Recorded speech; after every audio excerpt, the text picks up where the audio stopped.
Good evening and welcome to Cackle Gymnasium on the campus of UW Whitewater. You're watching the Intramural Basketball Championships on UWW-TV. Tonight we bring the 6 foot and under bracket championship game as the Seven Dwarves take on the Bad Boy Pistons. I'm Chris Pittner and I'm joined with Mateo Castillo. Let's talk a little bit about intramurals and the fun it will bring for these players tonight at Cackle Gymnasiums.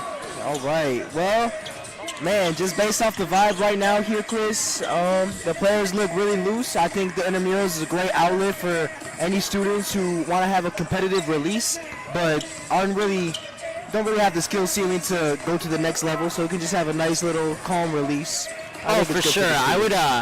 I think their motto, sport for everyone and everyone in a sport, sums it up very well. Yeah. And in addition to that, I've played intramural basketball in pretty much every season they've offered, and it's definitely a good way to relieve some stress. Be able to go out there with your friends and just compete. Yeah, absolutely. There's limited opportunities for this after high school, I would say. Truly. I agree with you 100%. So looking at the two teams, the Seven Dwarves come in here with a 6-0 record. They were the #1 seed in the league. Wow. And the Bad Boy Pistons came in with a 5-1 record, and in their one head-to-head matchup, the score was 72-51 in favor of the Seven Dwarves. However, anything can happen on championship night. Truly. So this is championship night, huh? Interesting. Wow. Okay. So we should expect to see some high competition, especially with the Seven Dwarves being undefeated here. You know, the Bad Boy Pistons, hopefully they ring true to their name and bring some competitive fire here to the game. Oh, their defensive intensity.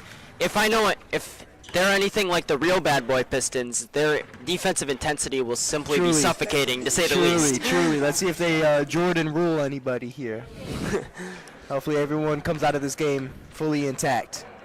Looking at the records for both of these teams, it's been a rather dominant showing for both of them besides their one head-to-head game, and the Seven Dwarves have been frankly untouchable so far this season, as their closest matchup was within 8 points, but the rest of them were all over 20. Wow.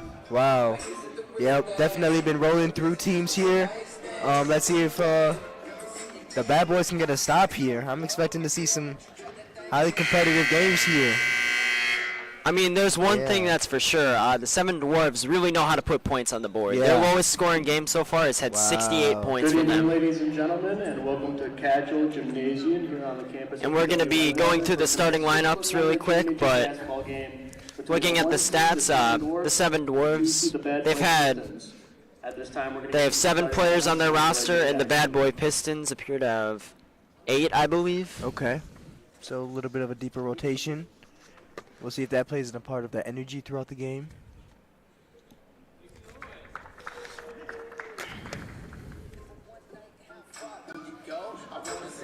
It appears they're going through the starting lineups. Interesting. Starting number 24, David Cameron. Number 31, Rashid Goodman. Number 23, Jalen Murphy. Number 30, Jordan Robinson. Right. And number 22, Ryan Shafter. Those were the starters for these the Bad Boy Pistons, Yep. and now we're moving along to the starters for the sir. Seven Dwarves now. See the Seven Dwarves. Starting off, number 23, Josh Morris. Number 30, Alex Elbacroft. Number 31, Jalen Wozowski. Number 15, Jackson Linsmeyer. And number 24, Jake Watson. So the Seven Dwarves here have a little bit of some pregame rituals here. Oh, they definitely they went over that before the game. There's no doubt about that. Those handshakes were very coordinated. Yeah, very specific. So as the official gets ready to tee it off, we're about to get underway in this 6 foot and under championship here at Cackle Gymnasium.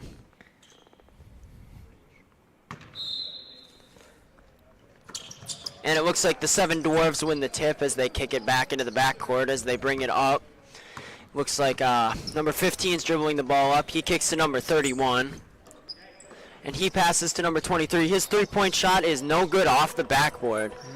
Rebounded by the Bad Boy Pistons. All They're right. definitely living up to their name thus far. Definitely, Number 24, Maybe slow up the Kicks pace the a little ball bit. off to number 31 over there, and he gets a screen from number 30. He takes a midi there, and it That's goes a good down. mid-range by number 31. That's Rashid Goodman. That's Rashid Goodman. That's one player you do not want to leave open. He is a sharp shooter. Oh, there's no doubt about that. You could tell that from that one shot initially. Number 15 passes the ball around. It looks like number 24 for 3, and that one rims off. No That's a good. good shot. You want to keep taking those. Got him an open look. Good look. And the shot by number 22 on the Bad Boy Pistons falls off the rim. No good. As Maybe want to get a little bit more ball movement around here. yeah, really We'll try see. and tap into that defense. Yeah. Looks to start. The Bad Boy Pistons seem to perhaps be running a zone. That's a and good lay. That's a good lay. Class for 2. That's number number 15. 15. That's Jackson Linsmeyer right there. as the Bad Boy Pistons bring the ball on up the court, they kick it out to the corner. And that was Shafter for 2. Ryan Shafter on the bucket there, number was a good 22, take. with a nice take to the rim. Good take by number 22, Ryan Shafter right there. The Bad Boy Pistons, or the Seven Dwarves, excuse me, kick the ball around the court, and they kick it out to the corner. Number 30 thought about it, decided to pass it up, passes it down to number 31, and he takes a little, about 6-footer, and it's no good. You can definitely see the chemistry between Seven Doors as their ball movement is very smooth. As for the Bad Boy Pistons, number 30 decided to take a deep 3, and it was off the rim, no good. As the Seven Dwarves bring the ball back down the court, number 15 passes, nice pass down into the paint as number 30 puts it in for the layup. Good pass inside. Overclaw. Caught the defense sleeping and got an easy bucket on the inside. I mean, if there's one way to beat a zone, it's definitely by, Penetrating. oh yeah, you try and get the ball in the middle, Yep. and that really opens up the rest of the Yep, offense. Exactly. Kryptonite to any defense is to penetrate. Bad Boy Pistons take a off the shot fake. He gets his And offensive one. rebound, and that bucket's good for an and one. Number 23 on the finish And there, as he'll one. get a chance for 3 at the free throw line here. Good concentration, getting his board, going back up strong with it again. The and one. Let's see if he can convert on this. And his free throw attempt is no good, and it looks like the Bad Boy Pistons dropped all their guys back. They were not even lined up for Yeah. the free throw. They were lined up in Interesting. their defensive formation already. Interesting. And a nice pass down into the paint for the Seven defense. Dwarves there, but the shot falls no good, and the Bad Boy Pistons get the rebound here. That was a good contest. Yeah, really solid defense on that one. The kick is ahead to number 22, Ryan Shafter, as he kicks it back out to number 24, and he drives into the paint, kicks it over to the corner for a nice little mid-range, and it falls off the rib, no good. That's all right. You can live with that because that's a good shot. Got him a good look. Want to just keep doing that throughout the game. Ball movement is key, as we can see. And that three-pointer is buried by number 23 on the Seven Dwarves to take a Yep. 7-6 Splashes lead it. about 3.5 minutes into the game so far. That's his spot right there on that shoulder of the 3. Do not want to let him get open looks right there. And number 23 on the Bad Boy Pistons put up an air ball on that one as the Seven Dwarves bring it back down the court to set up their offense. Good pass to the corner. And it really looks like the Seven Dwarves are trying to take advantage of the zone by shooting them out of the zone, as Yeah. I would call it. We'll see if their shots start falling here. Number 22, Ryan Shafter on the bucket again. That's his second bucket of the game so far. We've Good really bait. seen him be effective thus Yep. far. Good mid-range there. Kind of little float. I like seeing him attack and penetrating the defense. That's the goal to getting these people off their groove. Number Ooh. 15 on that three-pointer was no good, and it looks like number 30 for the Bad Boy Pistons tumbled to the ground fighting for that Yeah. rebound. You like to see the good hustle there. Yeah. Well, that shot didn't go in. It was a good shot as it rattled in, as you saw. Want to keep getting good looks like that. Bad Boy Pistons take a deep 3, and that one goes down for number 24 there. That was a deep shot, Yep. and it extends their lead to 11-7 early in this one. Good shooters sense the space as Jackson is wide open. They got a lucky one there. Pistons definitely got a lucky one there, leaving Jackson Linsmeyer wide open for that shot. And that ball gets deflected out of bounds. It looks like it's going to go to the Bad Boy Pistons here. Definitely some miscommunication on there. Got me off of my point, actually. But that was definitely some miscommunication on the Bad Boys part on who had that shooter. Do not want to let him get wide open like that throughout the remainder of this game. I mean, as I mentioned before, they definitely are taking advantage of the zone so far. They're pretty much putting up only threes with exception to a few inside shots, but for the most part, they've definitely been relying on the three-point shot. And as some people say, you live and die by the three. Yep. As you get a good lay by number 23, but if you hit enough of those threes, you can live by it, so you're absolutely right there. That was number 23, Jalen Murphy, on the nice take there. As the Seven Dwarves, number 15 takes it inside. Nice little move to get to the hoop, and that was Jackson Winsmeyer on the bucket there with the nice little left-handed finish, cutting it down to 13-9. Bad Boy Pistons have brought the ball back up the court. Nice screen by number 30 on that one. Number 24, good defense being played there by the Seven Dwarves, number 31. As he commits the foul there, they're second of the game so far. Good defensive intensity there, good hustle by both teams. I mean, you can definitely see how much they want it. This is definitely a competitive game, even though it is an intramural. Like to see them fighting for the ball, and that's what they're here for, to be competitive. Number 22, Ryan Shafter, has the ball up on the top of the key. He kicks over to number 31, and his three-pointer falls no good. That was a very deep one there. About 4 feet behind the college line very even. Deep one, but if you see him in practice, he makes those consistently. As the Dwarves throw it out of bounds right there. Definitely miscommunication on there. Yeah, I was about to say, that was definitely a miscommunication on that one, as that one just fell out of bounds. The Bad Boy Pistons are bringing the ball up here. Number 23 is taking the ball up the court, and he gets a screen from number 30. He cuts into the lane, but he fails to catch the ball as the Seven Dwarves take it away. Good pass inside. That's a good look. Number 15 headbutts in the lane, kicks it out to number 30, who takes a three, which falls very short. An air ball there. Good pass to the corner. Want to keep getting those looks. I mean, you have to think they'll start hitting those eventually with how much they've been taking them and how open they are. It's just a matter of putting the ball down in the hole. They're too open. They're going to hit them eventually, and it's going to be bad news for the Pistons. Pistons are praying that they don't get hot, because if they get hot, it's bad news for the Pistons, I'll tell you that. We have a few of our first substitutions into this game. We see number 22 on the court for the Seven Dwarves for the first time, and it looks like number 21 has entered the game for the Bad Boy Pistons, as that shot falls no good. Pistons moving the ball up the court quickly. Ryan Shafter into the lane. His layup falls no good. A bit of a floater look there that he just wasn't able to convert. But a good look by Ryan there. I like how, although he's not super big, he's good at penetrating the defense and getting good looks. Good look by number 31 on the Seven Dwarves there. It just did not go down for him. As they kick it back out to number 31, and he dribbles in, decides to retreat dribble, takes it out, kicks it over to number 24, who finds number 20. Good ball movement here by the Seven Dwarves. And the shot falls no good. However, you like to see that ball movement, carving that zone open. That ball goes out of bounds, and it belongs to the Bad Boy Pistons here. But if you're Jackson Linsmeyer, you just want to keep shooting that ball, knowing that it's eventually going to fall, especially with these looks that they're getting. Especially with the confidence he's shooting the ball with. You can tell he's confident in his shot, and he'll be able to put some of those down eventually with how often he's being left open and how often he's being able to shoot.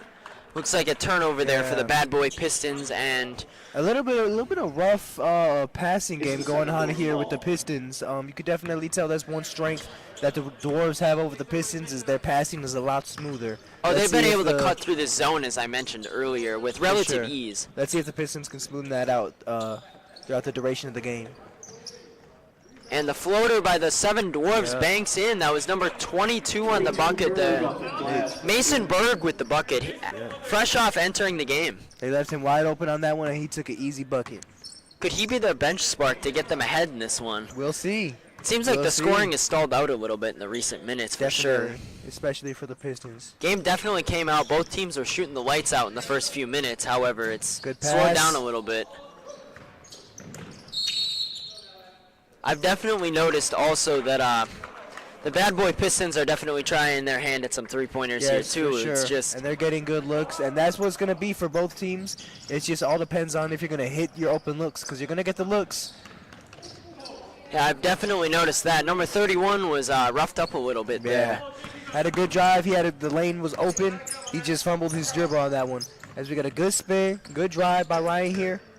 Number 22, Ryan Shafter, kicks the ball back out to number 24 here as he looks to drive in, and he makes an aggressive move towards the basket. Good defense by number 31 on that play, with an offensive rebound by the Bad Boy Pistons. As Great Shafter rebound. goes back into the lane, tries his hand at a reverse, and it falls off the rim. No good.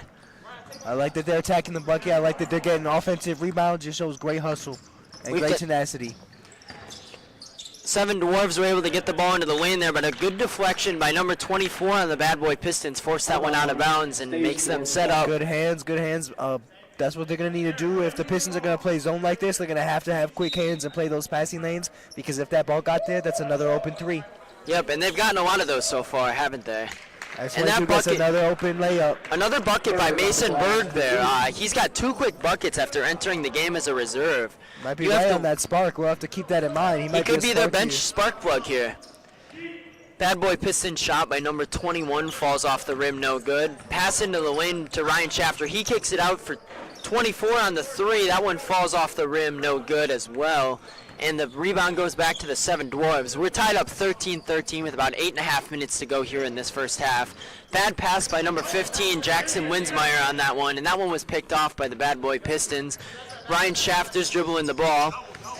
He appears to dribble it into the corner, kicks it up again to Jalen Murphy on the top of the key, number 23. He steps back, takes a 3 from the logo. That one goes off the back rim, no good, as the rebound by the 7 Dwarves there.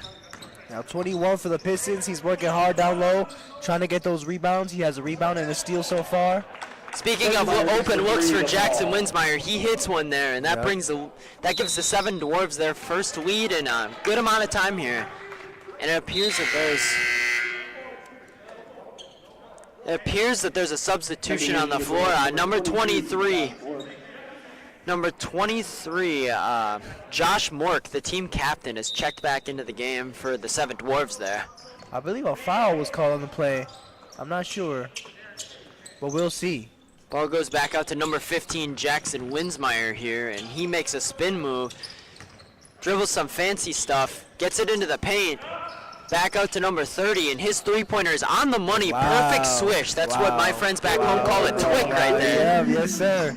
Great ball movement by the Dwarves. That is definitely their strongest factor, I would say, is their ball movement and their hustle, as you see as Jackson Winsmeyer gets a steal.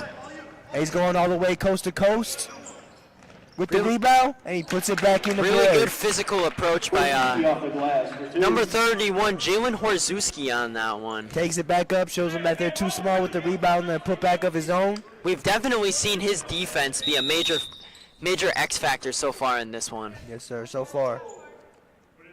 And it's been a bit of a run here by the 7 Dwarves. The score's gone from 13-9 to 21-13. That's a 12-0 run for anyone who's counting there. As the 30, Pistons, Jordan Robinson into the game for the Bad as the Boy Pistons take it out right here. Appears they get the ball over to number 24 here. We'll see if they can He slow drives down. into the lane. He puts up a wild finish. Unfortunately, it falls off the rim for him. Couldn't Good go take, in. though, for sure. Now, He if I'm showed the Pistons, I want to take that and kick it out and start to get more open shots. Winsmeyer's 3 was no good on that attempt. He's definitely, as I mentioned earlier, he definitely has a lot of confidence in his 3-point shot. And that's something you like to see in this type of game. The shot falls no good. The Bad Boy Pistons were able to get the rebound, but that one also fell off the backboard. No good. They've been able to penetrate the lane a little bit here. Yeah. It's just the shots have not Yeah, fallen, which and you can they tell will they're starting- eventually. You can tell they're starting to get frustrated a little bit that the shots aren't falling, and we'll see if they can make some sort of adjustment to change that up here. Bit of physical defense on both sides I've noticed as well. Number 22, Mason Berg in the lane. He shot. gets another bucket there, Great and shot. that's his third six make of the game in only about 6 or 7 minutes. 6 quick points. Timeout, Bad Boy Pistons. And it appears we have a timeout taken by the Bad Boy Pistons here. Number 22 on the doors. I mean, he's 6 of the last 9 points, so you're definitely right on that prediction about the bench spark bench there. spark. Yes, for sure. I mean, you definitely love to see that as for the team. Yes, sir. So Mateo, I'm going to ask this question to you. What can the Bad Boy Pistons get going again so they can get back into this one? Their ball movement, that's something that I've seen that definitely needs an improvement. It's their ball movement. It's a little too rigid, a little too stiff, and just their communication. You know, I think they need to talk a little bit more out there. You can see it just in their body language.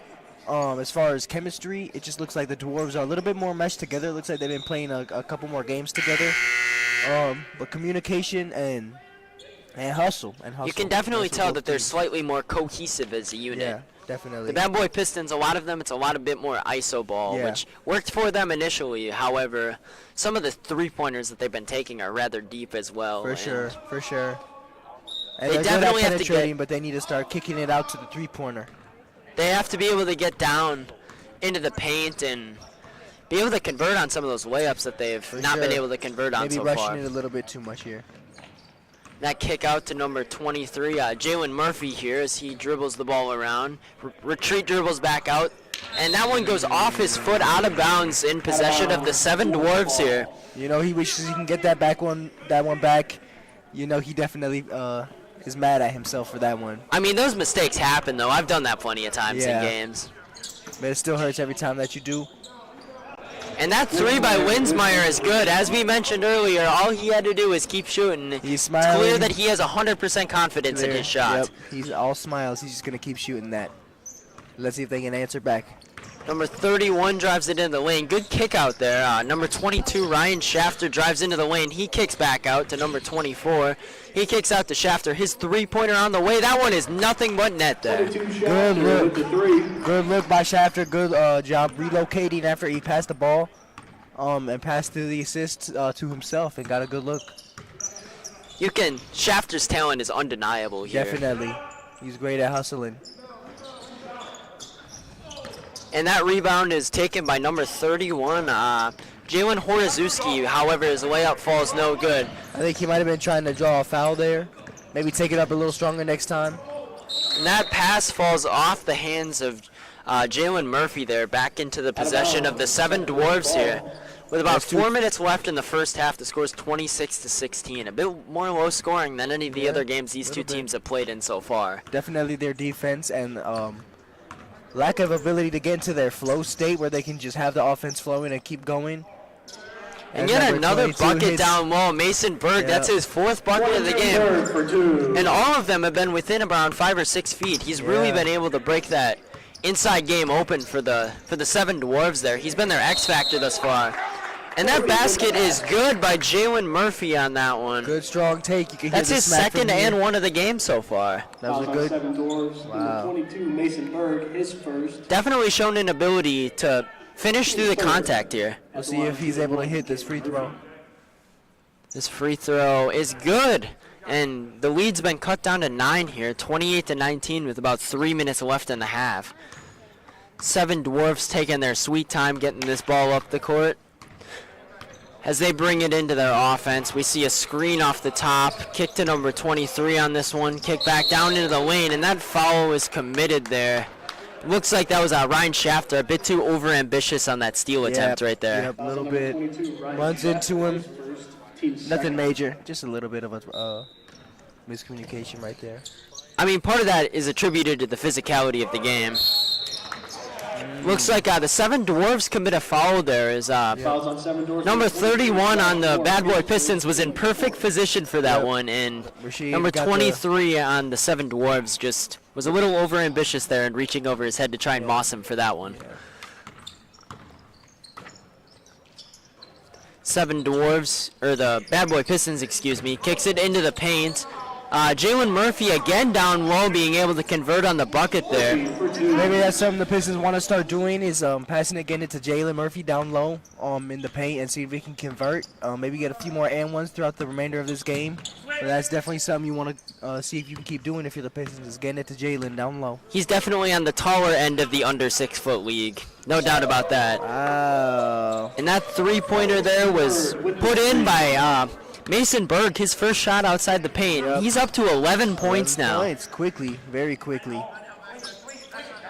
His ability to break this game open for the 7 Dwarves here has been simply incredible to see so far. And Jalen Murphy takes it into the paint again and is going to the line for the 3rd time this game. Yep, he's tough under the paint, and that's defense's worst enemy is someone who gets into the paint and who's tough at converting and ones, because there's nothing you could do against them. You got to foul them or they're going to get them points no matter what. That was my mistake. That foul was called on the ground, and the Bad Boy Pistons take it inside. That shot is no good by number 30, and he commits a foul trying to get the ball back on that rebound. He looked like my Madden 2K, my career player on that one. Where he tried to get the steal right after he missed a shot. I get the frustration. Try and play someone like Jose Alvarado there, where you like to sneak up behind and steal the ball. Ball's kicked out to number 31, kicked over to Berg, over to number 30 here on that three-pointer. He held that follow through like he thought it was in, but it fell off the rim, no good. You can tell he definitely thought that was in. I've definitely had those moments before. The deep three, and he thought that one was in, but it didn't go down for him. I actually saw Murphy hit a few of those in warm-up, so I was anticipating at least a few of those to go down during the game. He was able to hit 2 from almost half court, actually. Let's see if they start to drop. It appears there's only 20 seconds left in the half, so it appears that they're holding for the last shot here. Number 31, Jalen Horoszewski, is dribbling the ball around the top of the key. Just kind of dribbling back and forth, waiting for the last shot. And he makes a move, sizes up his defender, goes into the lane, kicks it out to Linsmeyer. Get a good look. And that was Josh Mork on the shot, number 23, and that shot fell no good there. But that's the look that they want. That's definitely the look that they want. Pass it around, got an open look before the buzzer.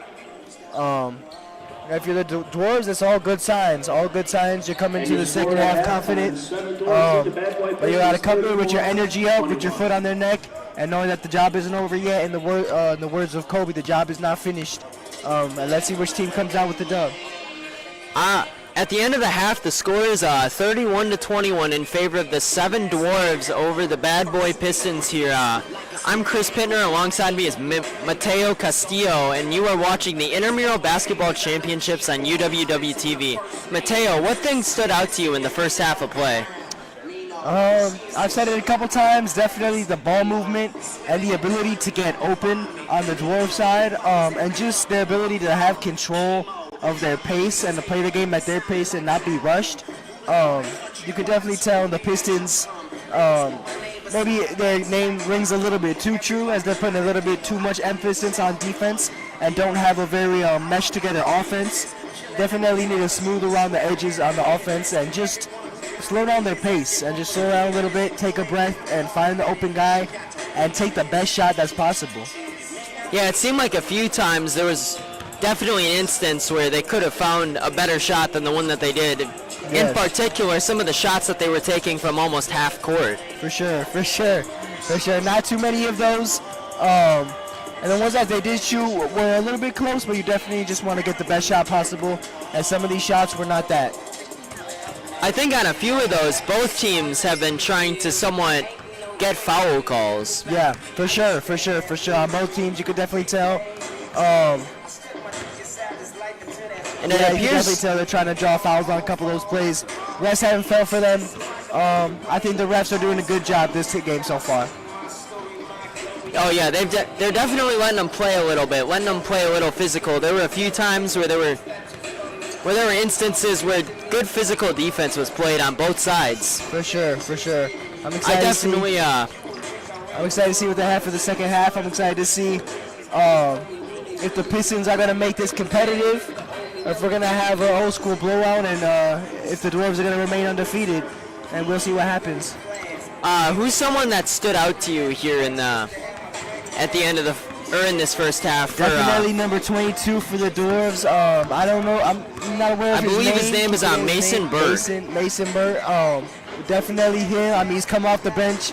I mean, he has, 11 points right now. He has a three-pointer. He's scoring in the post. He's getting rebounds. He's doing everything for the Dwarves. He's definitely been their X factor, being able to expose the zone there. They're leading by 10. So. And another impact player that I noticed for them was Jackson Linsmeyer on that one.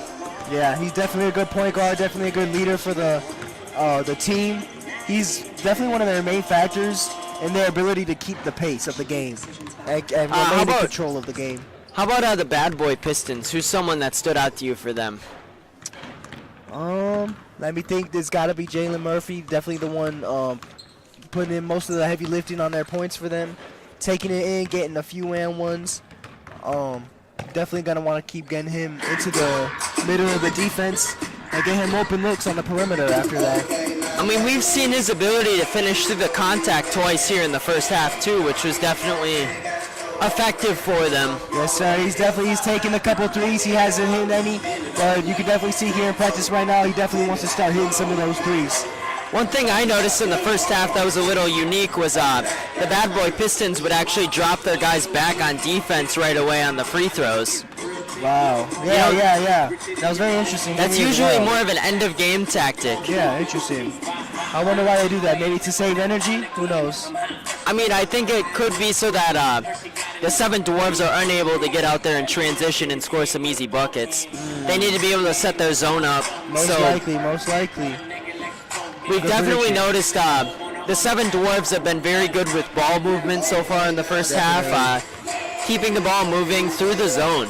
Definitely their main strength is their ball movement and finding the open guy, because a lot of times when you're driving and there's guys all around you, it's hard to find the open guy in the perimeter, but the Dwarves have done a good job doing that so far. And as we mentioned earlier, the best way to get out of a zone is to shoot out of it, and looks like the 7 Dwarves have been able to do that somewhat so far. Yeah.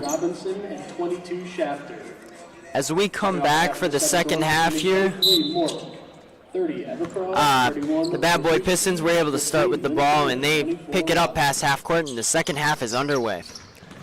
Number 24 drives down the lane, kicks to number 31 as his layup falls no good, and the rebound by number 24 on the 7 Dwarves here. Right away, I would just recommend for the Pistons to slow down their pace. Definitely on offense, just to slow down their pace and get the best shot possible. Number 23 takes it in the lane, and that shot is blocked, and he tries to knock it off number 31's leg on the Pistons, and that did not work. Number 30 shot in the corner. He was open. It just did not fall for him. Got a good shot. You want to keep taking that. Good recovery there by number 22, Ryan Shafter, on that one, as he's able to take it back outside and drive into the lane, and he draws a foul on number 30 there on the 7 Dwarves. Good job getting in the paint, drawing the foul, taking it up tough. Fouls on Dwarves number 30, Alex Everkrog. At the line, shooting 2, Ryan Shafter. Ryan Shafter on the line here. The first one is no good, off the front rim and out. As we await the second free throw here, he could potentially cut this back within single digits again. Shafter's second free throw goes down, and he goes 1 for 2 on that trip. Good shots. We'll see what type of offensive adjustments the Dwarves might have made here, if they're going to stick to the same thing that's been working. And number 15 kicks the ball back out to number 31 on that one. And that shot airballed, no good. Jackson Winsmeyer has the ball. He pulls up for 3. That one off the back rim and out. And number 30 for the Bad Boy Pistons kicks it up to Shafter. His three-pointer here off, a little short there, off the side of the rim from the wing there. It's a little too flat. Maybe want to get a little bit more of an arc there on that shot. As you get further into the game, your legs tire a little bit too, so it definitely, you have to make adjustments on how you want to get the ball up to the hoop there. Good job by Jackson Linsmeyer, just getting to the paint, driving. Good drive, just wasn't able to finish there by 24. We'll see which one of these teams getting wore down. And Winsmeyer does some toe drag swag there to keep the ball in bounds, and he kicks over to number 30 here. Good shot. And he takes a nice mid-range, and that one goes down for him. Good shot for number 30. Being able to end this little drought that was going on of scoring for both teams. That was on number 30, Alex Evlikrog on that one, with the first bucket of the half, field goal-wise at least. That one for Rasheed Wallace on Rasheed Goodwin on that one. 31 just rimmed out on that one. You can tell he definitely thought that one was going in. Number 23 on that one, Josh Mork with the 3. Falls off the back rim and the backboard. No good. But Alex Elvikrog gets inside there, and it appears they called that on the ground. However, it kind of looked to be like a shooting foul. Fouls on Pistons number 23, Jalen Yeah, his second. I think he definitely tried to make it look like it was shooting foul. Definitely could have gone either way, but yeah. And it looks like they're running a nice little crosser, but that one gets intercepted by number 31. It's a lazy input pass. Yeah, it was definitely a lower effort pass there, and Jalen Murphy steps out of bounds on the play right there. Yeah, he's mad at himself for that one. We've seen a few mental errors by both teams thus far, both teams. just in that little instance right there. Definitely another thing for both teams is just getting rid of these stupid little mistakes that are going to happen throughout every game, but sometimes they make or break the outcome of the game. So, yeah, I think at the end of the day, it really comes down to who makes less mistakes like that. And that shot for Josh Mork on that one, number 23, goes off the back rim multiple times. It just does not want to go down. Yep. Couldn't have the shooter's touch quite there. And that shot by Rashid is trying to shoot himself out of a little slump right here. That shot by Rashid Goodman was no good on that one. That was a rather deep shot there, although he was open for it. And he does hit those. Number 24 kicks the ball out to number 31, and that he goes all the way into the lane. Sky's up, no good on that one. I think he wanted a foul there. Again. A little bit of contact on that one. Number 31, Rashid Goodman. We got a good Euro step by Rashid on that one. That looked a little Giannis Antetokounmpo-esque on that one. Yeah. You know he's about that. Jackson Winsmeyer almost gets the ball taken away. He gets it And then back. he does Jalen get the Murphy ball with a taken nice away. steal there as they That's take the ball Rashid. down the He's court. looking to take it all away. Another Euro step by Goodman. Same move, just couldn't finish the layup. However, he got around to the other side of the hoop and just put a little too much mustard on that one and was unable to convert. Number 30, Alex Elvikrog, again on the bucket here. We've really seen his effectiveness be put to use in this second half so far. Yeah. I want to say another good thing about I've noticed about the Dwarves is their offensive rebounds. And not necessarily the defense, specifically their offensive rebounds. They've gotten so many second chance points that it's unbelievable. I think the bad boy Pistons have to work on boxing out a little bit too as well. As not only does it point to the aggressiveness of the Seven Dwarves, but it also showcases the inability to box out for the bad boy Pistons here. Yeah, for sure, absolutely. And that's one aspect in which the Pistons do not ring true to their name. As we all know, the bad boy Pistons were a great rebounding team. But that's definitely something that they need to work on. And they definitely can have the ability to become a great rebounding team. They just need to put themselves in that position. And there was a kick ball there on the seven Dwarves there as the bad boy Pistons get the ball back. Jalen Murphy takes into the paint, and he's stripped away. However, they call a foul, and number 30, Alex Elvikrog, cannot believe it. And a quick little string of fouls here. We'll see. We'll see how they get out of this little slump. Definitely a bit more chippy in this half, I've noticed. Yeah, for sure. Definitely a lot more ups and downs. Jalen Murphy on a step back there, and that one is nothing but net. That was very beautiful to watch. Ice step back three. That cuts the lead down to 8. They are still Nothing but here net. very much so in this game. That's Kobe right there. Number 31, Jalen Horazewski kicks it out to number 24 on that one. Another offensive rebound. And number 15, Winsmeyer, gets fouled on the three-pointer by Rashid Goodman there, and it looks like he'll be headed to the line for 3. You know, Rashid is mad at himself on that one as he walks all the way down the court. Definitely. You never want to draw a foul, but I mean, you never want to foul another player, but it hurts the most when you foul him on a 3 that doesn't even go in. Definitely a mental gaffe on that one. Those are some of the most ill-advised fouls in basketball. First free throw by Winsmeyer goes off the front of the rim, no good. But he still has a chance to obtain 2 of the 3 points on this one.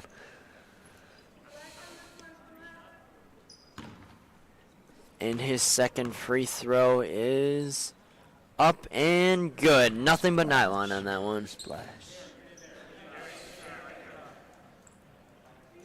Looks like the bad boy Pistons are set up in rebounding formation this time now that it's the Seven Dwarves on the line. Winsmeyer's third one goes through the net good as he was able to swish the second 2. And Timeout, Dwarves. it appears the Seven Dwarves have called their first timeout of the game here, up 10 with about 12 minutes left. If you're the Pistons, you definitely want to start ramping it up, ramping up the intensity, ramping up the defensive hustle. And they're getting a lot of fast break opportunities, just need to convert on them fast break scores. definitely better on the defensive end. Just need to be a lot more disciplined and sound on the offensive end of the ball. I've noticed on both sides the defense has been pretty solid so far this half. A lot tighter. I think the teams definitely made adjustments during halftime, and they seem to be working. For sure. Another thing I noticed for the Seven Dwarves is that Ryan Berg has, or Mason Berg, excuse me, has been escorted back to the bench for the start of the half. Yeah, he's been a little quiet. Maybe they're conserving him. They obviously know what he's capable of, as we have seen in the first half, and maybe they're conserving him in case this game gets a little bit closer for comfort. I mean, as we saw in the first half, the second he went into the game, the entire script of the first half changed. It went from 13-9 to 13-21, a 12-0 run, just to show how much of a factor he's been in this game. Wow. And the teams come back out of the huddle. It should be Bad Boy Pistons ball here.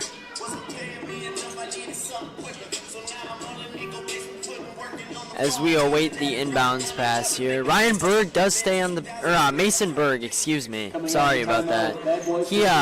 He does stay on the bench here for the start of this little spurt. Inbounds, and we are back in action. Number 24 brings the ball down the court over to Ryan Shafter there. He kicks back over to 24.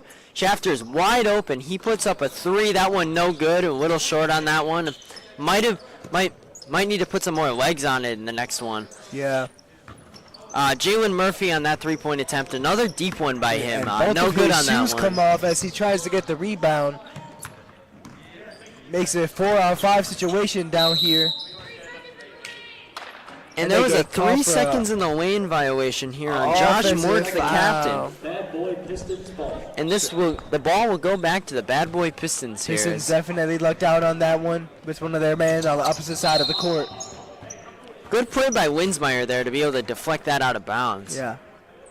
Possession stays the Bad Boy. And he was saying that Ryan Shafter touched that one, and perhaps he did. Ref disagrees. It's always the ref's call at the end of the day. We'll see if the Pistons are able to score here at all. Jalen Murphy makes a move. He does a half spin into the lane with one hand, and that shot is good. Nice little half spin there by Murphy. Yep, good, definitely some good post moves by Murphy right there. That's a recipe for disaster. If I'm the Pistons, I want to keep feeding it to him and keep getting him in the post, keep getting him in the paint. We've seen multiple occasions of him being effective down in the paint. That's where most of the damage has been done for this team. Number 31, Jalen Horozewski puts up a jumper. That shot is no good, air ball on that one. And the Pistons have a chance to cut it down to 5 here as they have a substitution into the game. Number 30 is checked back into the game. Jordan Robinson has re-entered the game here. The game isn't over. We'll see if their hustle and tenacity on defense is going to be able to pull this one out for them. Still plenty of time left, over 10 minutes. That kick down low into Jalen Murphy again. He steps back out, and his three-point attempt falls off the front of the rim. No good. Just not enough juice on that one. Definitely look perfectly on center from here. Want to keep feeding it to Jalen Ramsey if I'm the Pistons.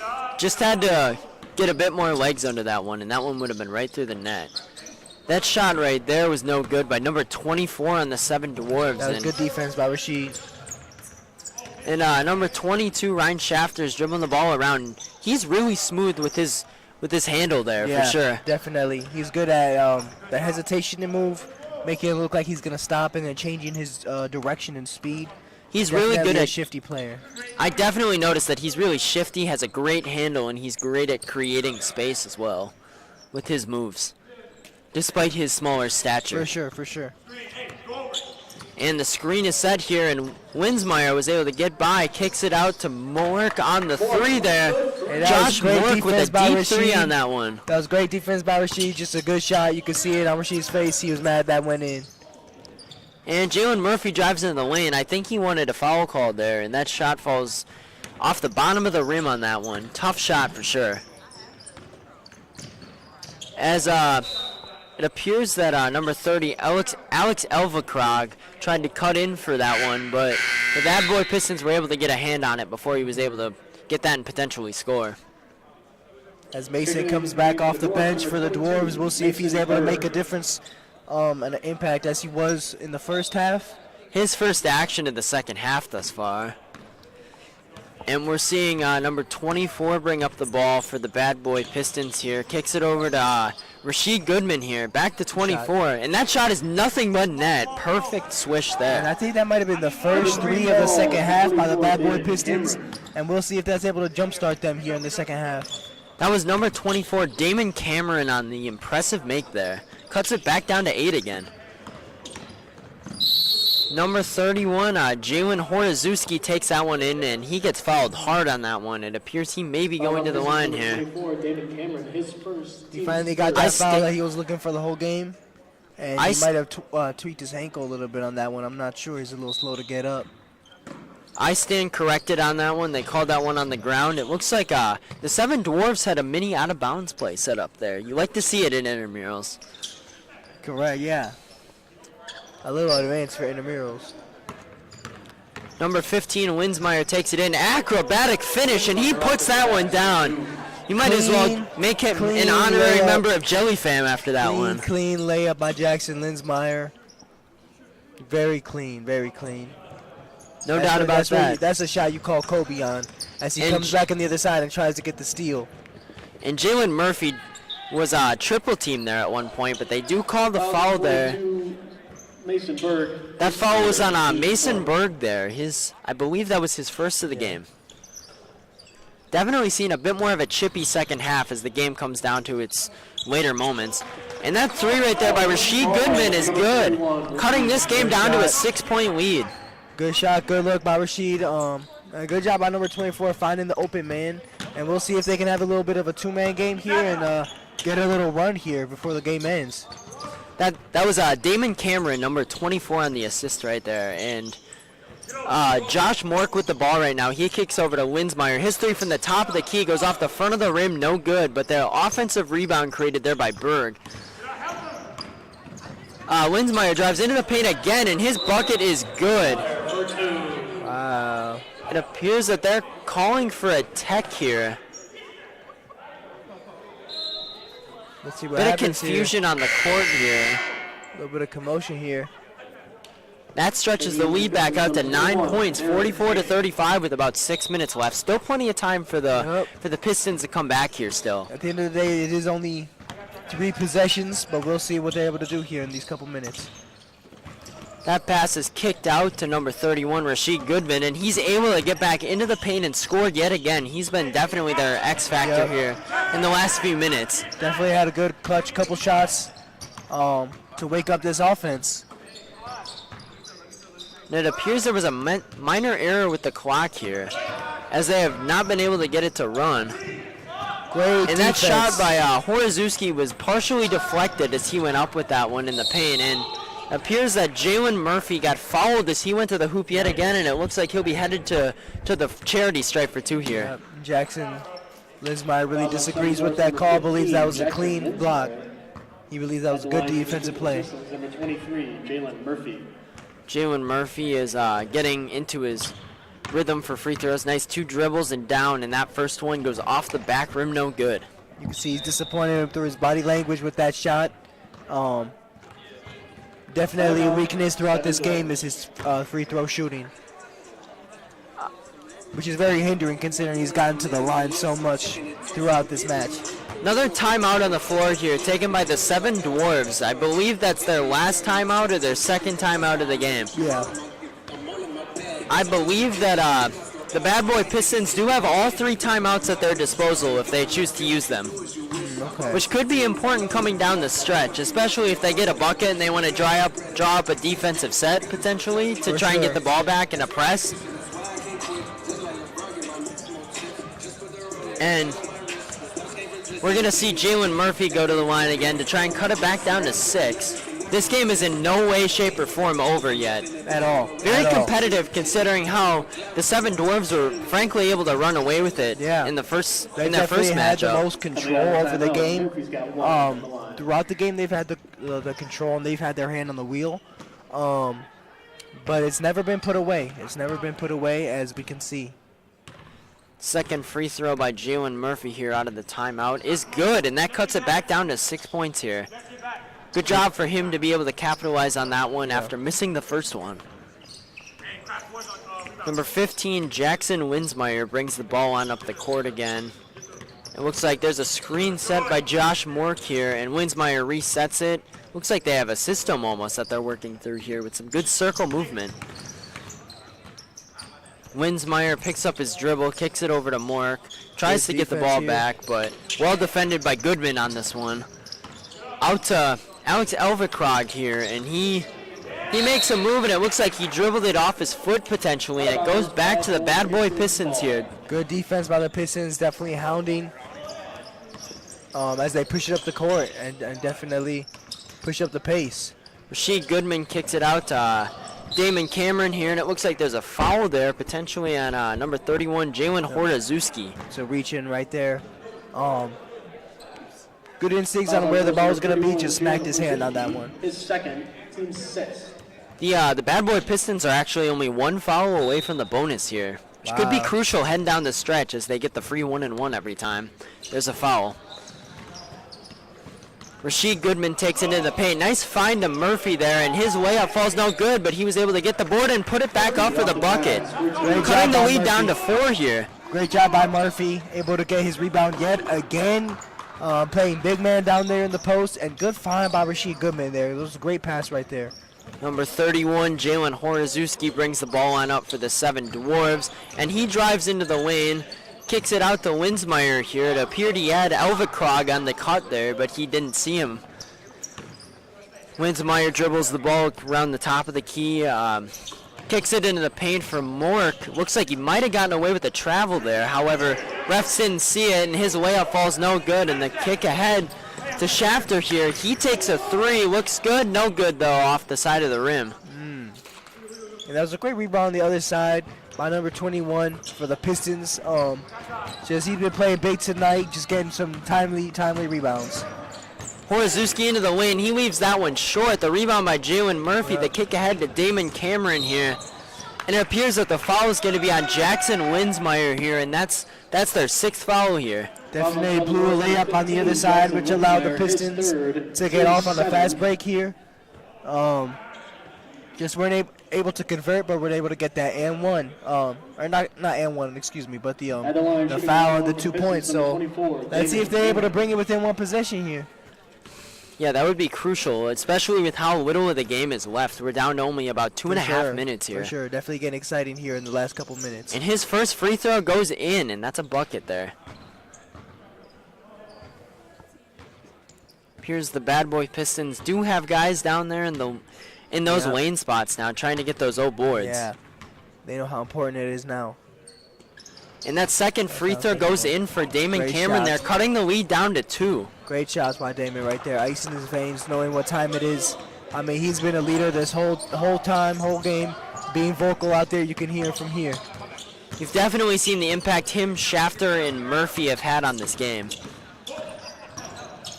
Number 31, Hortazewski goes into the lane. Nice little move there. Looked like a Euro step, and he was able to finish that one. As the Pistons push it back up here with great speed.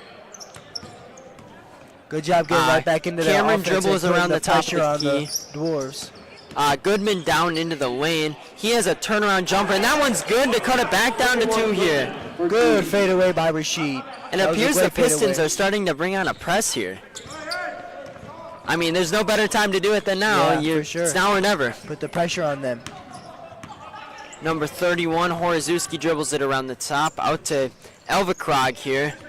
And he dribbles up to the top of the key. Risky pass there to Winsmeyer, but it gets through. Winsmeyer down the lane, uses the backboard on the floater, and that's good, pushing it back to 4.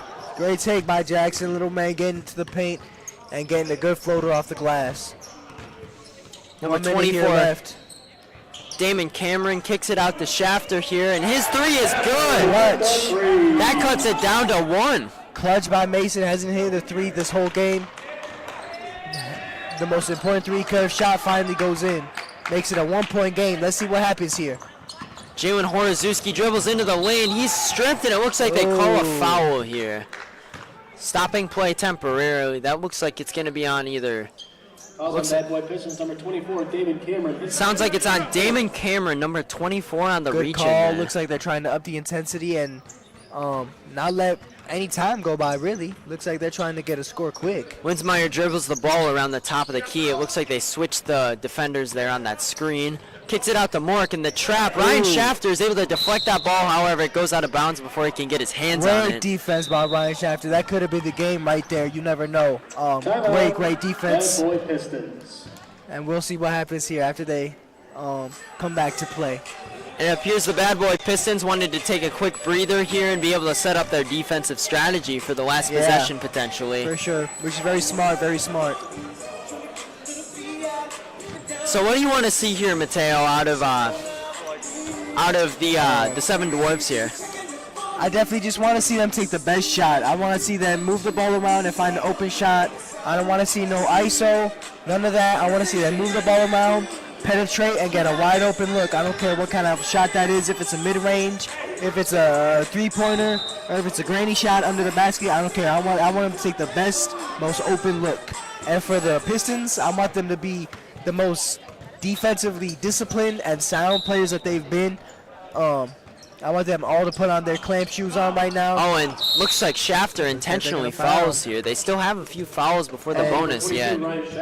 And I like that move. I like that move. I like them not being able to give them the time and to make the best shooter on the court shoot it. Yeah. I was questioning it a little bit, though, however. There's still 28 seconds left. I don't believe down 1 point you truly have to intentionally foul yet. I think that's you don't have to, but I do think they want the last possession. It looks like that's their strategy again here. Number 21, Darren King, his first. Number 21, Darren King on the foul there. That's his first of the game. Team 6th, and that pushes them even closer to the bonus here. Only one away now. The next foul is bonus, and they'll get the 1-and-1. Pass to Alderkrog, and that goes off his hands into possession of the Pistons again, and they have a chance to win this here. And he fumbles it, and that's exactly why they were doing that, making this game very interesting here in the last possession. And we'll see what happens as they take it. Just a bit of a mental gaffe there for the Seven Dwarves as the Pistons bring the ball up the court. Number 24, he steps back. He wanted to take that one. Rashid Goodman into the lane, no good on the layup in the back, and the Seven Dwarves are able to grab the rebound. Jackson Winsmeyer, and they have to foul. It appears they just got a foul in right before he was about to take that one for 2. I don't think they agree with that. Jackson looking at the ground, looking how far he is from the foul, from where the foul was called. And it appears he'll get the 1-and-1 bonus here for the... And I'm going to be honest with you guys, I don't know if that last pitching shot was the best shot they could have taken. I think they took that shot a little too early in the clock. I think they should have, to be honest, they should have held it for the last shot so a situation like this didn't happen. Especially after Goodman got that double team, I feel like he definitely could have looked and would have found the open man. And the first free throw is no good. And it appears that the Bad Boy Pistons were able to call timeout there. But that's clutch rebound by Rashid. Making it up, making that shot up by getting the rebound and getting the timeout for them. I feel like here you either have to get the ball in the hands of Goodman, Murphy, or Shafter here. Correct. I agree 100%. We've seen all three of them be effective from behind the arc and inside the paint so they far. They definitely have some options here. And that's one thing that is a foundation of a team, is being able to trust every player with the ball in their hands when that clock hits 0. And it looks like they're going to get the ball under the Seven Dwarves bucket, so they do have to get it down all the way down the court here. And it appears that they put some pressure on. Jalen Murphy dribbles the ball down the court, and he goes up and he gets fouled there. And he'll get 2 free throws to potentially put the Pistons in the lead. But the game is not over, and he still has to hit them. And we've seen him struggle with his free throws throughout the game. His third. Bit of a risky shot there. However, he got the call, so that's all that matters going into this two free throw situation. That's not all that matters, because he still has to hit these free throws, and we'll see if he does. He can either put this game to sleep or not. We'll see what happens. So we await the first one. It is good on the first free throw. That's clutch. And that ties the game up. We could be heading to a potential overtime scenario here. That's the most clutch free throw he could have hit, but we'll see if he can ice it the game right here and put them to sleep potentially. And the second free throw is up and money. He's got ice in the veins there. Ice in the veins. That's Kobe right there. You know his team is hyped about that, and they see the ending goal. They see the Dwarves with that 6-1 record on their resume, and they're hungry. You could tell they want to go for the kill, but they still have 5 seconds left. You have to think that they'll try and draw something up here for sure. Anything can I happen. have a feeling they actually have something in their playbook. I agree. Just for these types of situations. They're going to get somebody open, and they're going to get that shot off. I think you either have to look for Berg or Linsmeyer here. Yeah, They've been their two correct. most effective players so far. I agree. And perhaps maybe even getting the ball inside here. You don't have to go for a three to get the win here. You can do, the possibilities are limitless here. And it appears that they're also getting the ball all the way down at the bad boy Pistons side. And they're sending Morozuski deep here, and they're down to 1 second for the win. Linsmeyer, no good, and he wanted to foul there, and that's how the game's gonna end. 49-48 in favor of the Pistons here. And they get the Dwarves their first loss of the season. The Pistons are hyped up as they have the same record now. Well, not only that, this is their championship here. Jalen Murphy had ice in the veins on that one. They take the dub. Wow. And this final score is going to be, the final score is going to be 49-48 in favor of the Bad Boy Pistons over the Seven Dwarfs here. Mateo, what did you see there that you liked? The Pistons about to that comeback. They were able to hit a couple of their shots. And they kept that same energy throughout the whole game, and I don't think that same energy was reciprocated by the Dwarves. I think their energy definitely plateaued and definitely shrunk a little bit throughout the last quarter, while the energy for the Pistons remained the same throughout the whole game. Oh yeah, for sure. The Pistons defense definitely locked down here in the second half. They held the Seven Dwarfs to only 17 points here after giving up 31 in the first half. So that will do it here. Thank you again for tuning in this evening for the Intramural Basketball Championships. We will have the B bracket game coming up in a little bit. Once again, your final score from Cattrall Gymnasium. For Mateo Castillo and our entire field crew, I'm Chris Pittner, thanking you for joining us. This has been a special sports presentation of UWW TV.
Good evening and welcome to Cato Gymnasium on the campus of UW-Whitewater.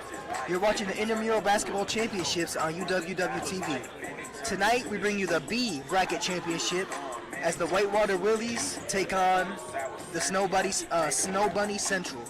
I'm Mateo Castillo and I'm joined with Odessa San. Today, let's talk a little bit about the intramurals and the fun it will bring for the players tonight at Cato Gymnasium. Well, one thing I noticed is the Willies have won all 3 games of the playoffs, as well as the Snow Bunnies, so they're pretty equal matches to each other. Okay.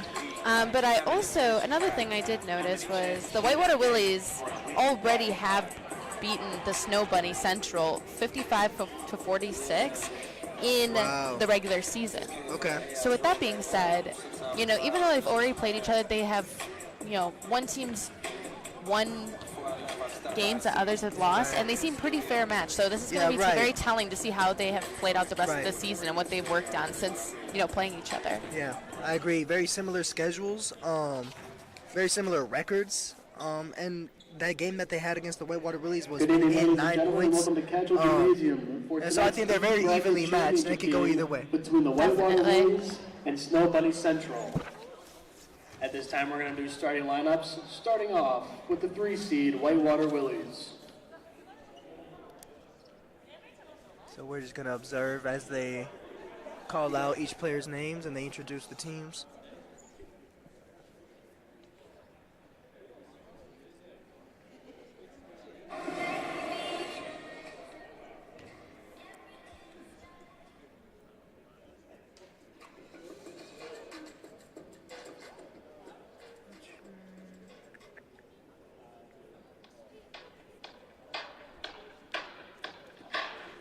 Starting off for the Whitewater Willies, number 41, Nathan Hafner. Number 45, Nick Johnson. Number 50, Raymond Listina. Number 50, Gage Malinsik. And their captain, number 44, Brandon Frost.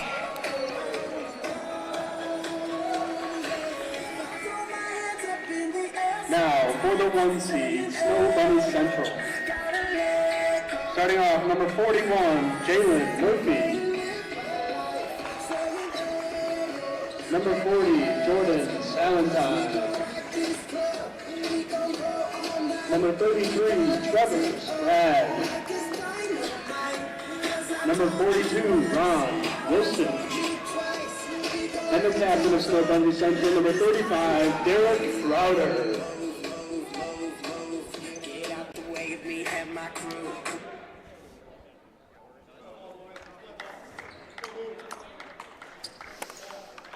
Your officials for tonight, Caden DeBruin and Jared Schullis.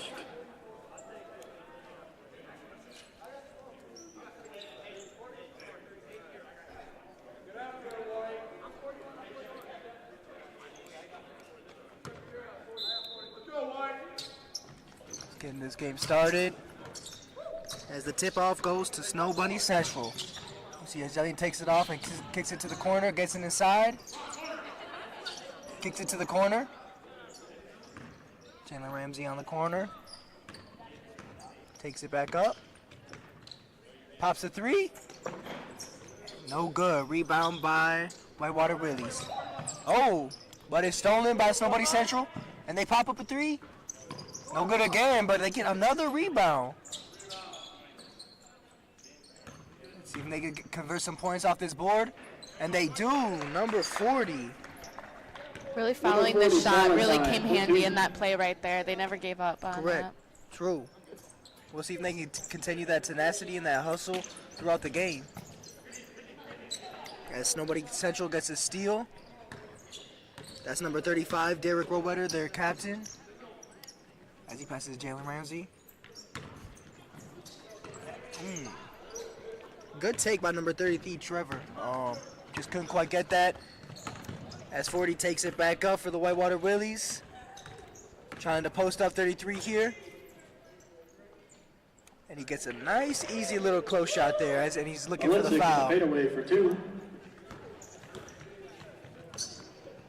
See, Jalen Ramsey takes it back up. Let's see what he wants to do with the ball here. Swings it over. Swings it to the top. Pops a three. No good. Boy by the Willies. You know, I don't really hear these guys communicating with each other too much. I mean, it's, you know, very early in the game, but I'd like to see a little bit more of it from each team. You know? I agree. They're very quiet. Need to be more loud on the screens and whatnot. As Whitewater Willies pop a three. As 40 wants to pop a three and stare the other player down for Snow Bunny. Jalen Ramsey step back three. Air ball. Out of bounds, Willie's ball.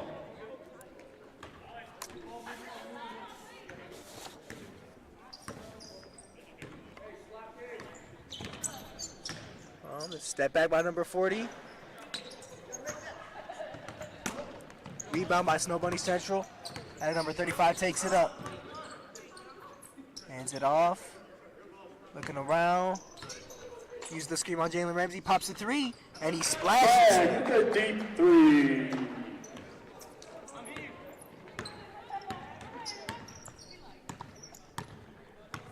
Number 44 takes it up. That's Nathan Hafner. Drives to the inside, kicks it out. Up top, number 45, Nick Johnson. Swings it to 40. Swings it back to 44. Takes it inside. That's a little bit off there. As Central gets the rebound and they pop a three. Snow Bunny Central. 2 threes in a row right there. I've kind of noticed that the Whitewater Willies are not really sticking to their player they're supposed to be covering. They're giving them too much space to work around, and I think if if they communicate each other and a little quicker to the ball, they could have less turnarounds and have at least some points on the board. Okay. Something is definitely sure to keep an eye out. Definitely need a lot more communication with both teams. I'm not hearing any voices out here as they swing it a 40 and he uses a screen. They definitely have some open guys here as he turns it over. Jalen Ramsey looking to take it all the way. Batted, going back the other way. Another turnover. 3 by Snow Bunny Central. Weren't able to convert it, but they got a good look.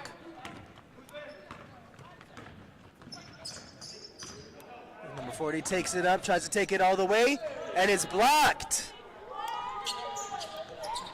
Blocked by Snow Bunny Central.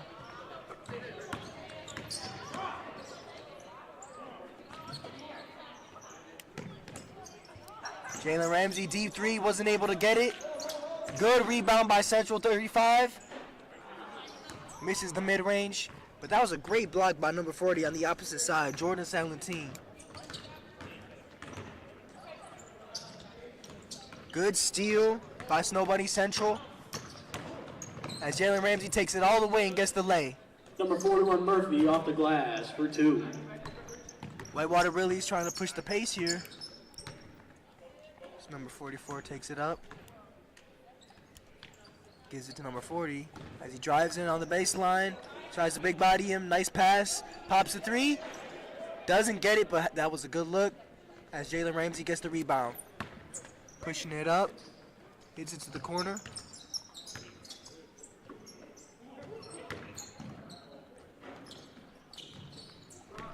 Miss lay there by number 33. Whitewater Willie's taking it up, and they keep trying to drive to that right baseline. Let's see if they can get a little bit more ball movement here. 50 uses a screen.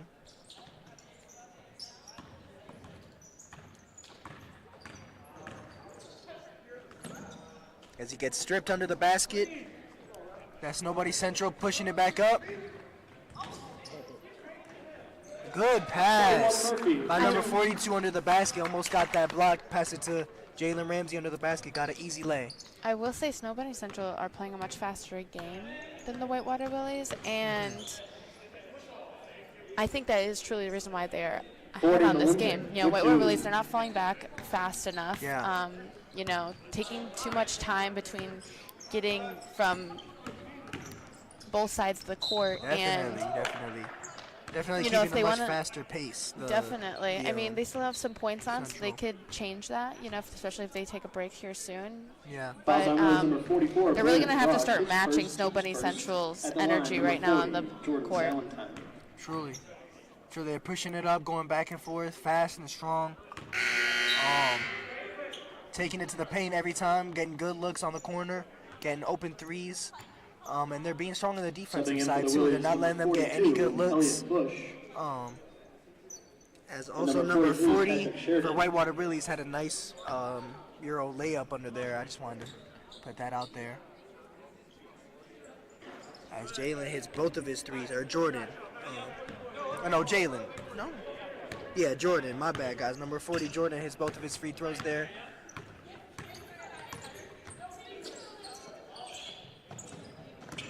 Passed it inside.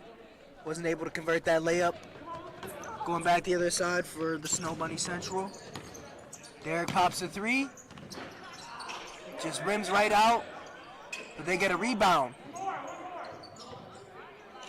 Swinging it to the corner. Pops a three. Doesn't hit. Try to get another rebound. And a foul is called on the Whitewater Willys. I believe that's a loose ball foul. Fouls on rules number 42, Elliot Bush, his first, team's second.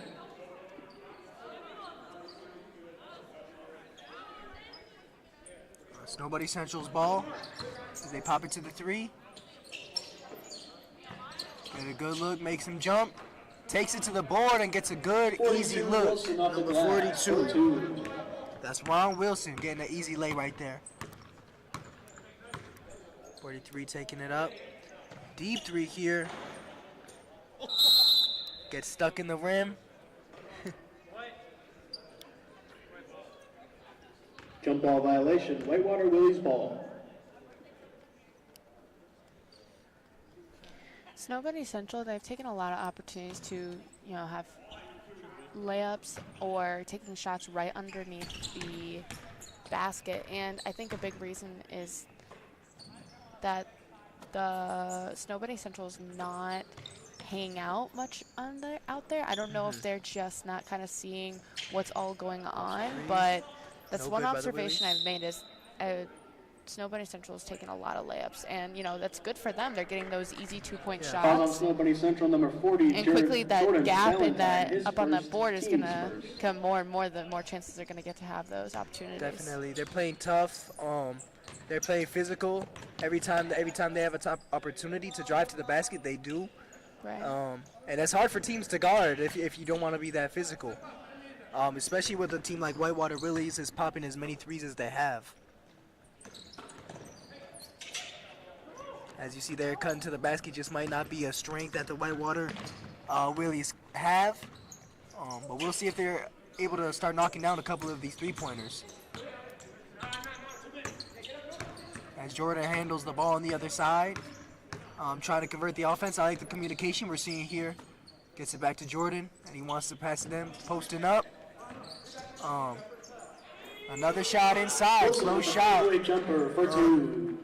Ron Wilson, as you said, Odessa just getting those easy shots on the inside. That's what's going to win them this game. That's what's gotten them most of their points is those easy layups under the basket. Right. Taking too many of those 3-point shots, you know, if you don't have enough time to set up, get comfortable, balance, take your time. There's no point on taking them right now. You know, move the ball around, move everyone around, get in positions, find those easy opportunities. Don't waste time just throwing the ball up there if, you know, I agree. nobody else is ready for it. Number 40, Valentine for two. As Jordan Salatine just made a nice inside layup with this right-hand scoop right there.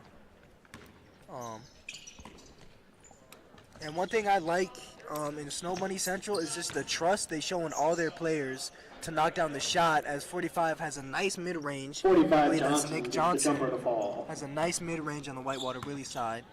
Jordan Salentine bringing it back up here for Snow Bunny Central. Kicks it off to Johnson. Wilson, my bad. That pass, Derek got that back out on the three. He's gonna drive it. And he's gonna throw it up there. Doesn't quite make it.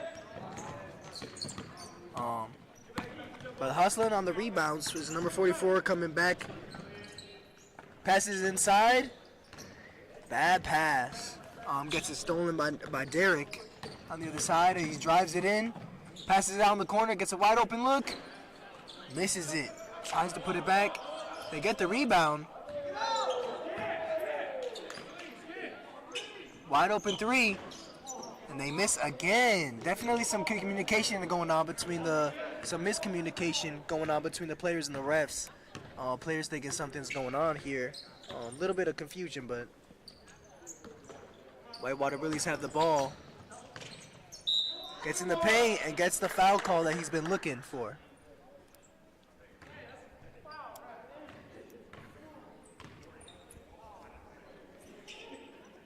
Fouls on Snow Bunny Central, number 40, Jordan Salentine, his second, team second. At the line, number 43, Patrick Sheridan. That was Patrick Sheridan Checking drawing in the for foul Snow on Bunny that Central, one. Number 33, Trevor Sprague. And in for the Willies, number 41, Nathan Hafner. And 40, Gage Malinsik. Definitely seen him raise his arms at the ref a couple times here looking for that foul call. He finally got it, and he misses both free throws.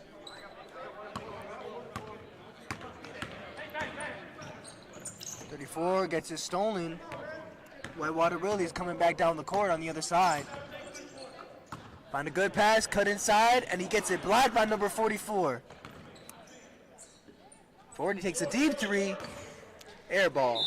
Something I'm seeing from both teams is they're not giving each other clean passes. They're just kind of throwing the ball up there, you know, hoping that their teammate's going to either, you know, follow up and come through with it, or they're not taking the time that they maybe need, and they're trying to rush moments that maybe don't need to be, but those fundamental skills like passing, free throw shows, those are what's going to make, you know, team chemistry come through when it needs to show.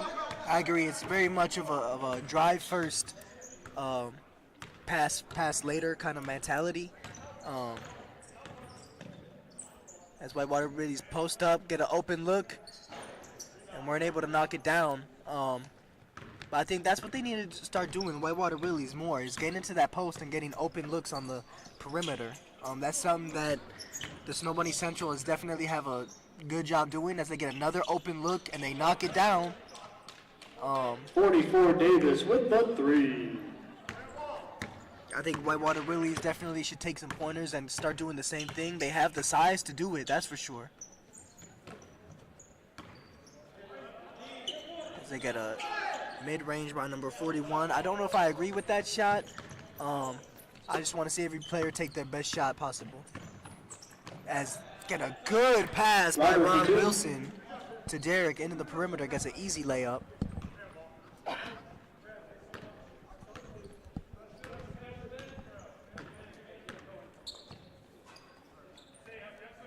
Patrick here handling the ball, looking for the pass. Let's see here, it's number 41. Dribbling, gets double teamed. Draws a double team, drawn on the baseline, draws the foul. Fouls on Snow Bunny Central, number 35, Derek Router. And checking in for Snow Bunny Central, number 41, Jalen Murphy. And for the Willies, number 45, Nick Johnson. And number 50, Raymond Mestina.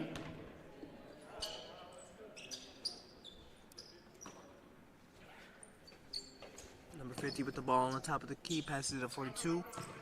Gets to 45. Ron Wilson called with the reach in, doesn't agree with it. Fouls on number 42, Ron Wilson, his first, team's fourth.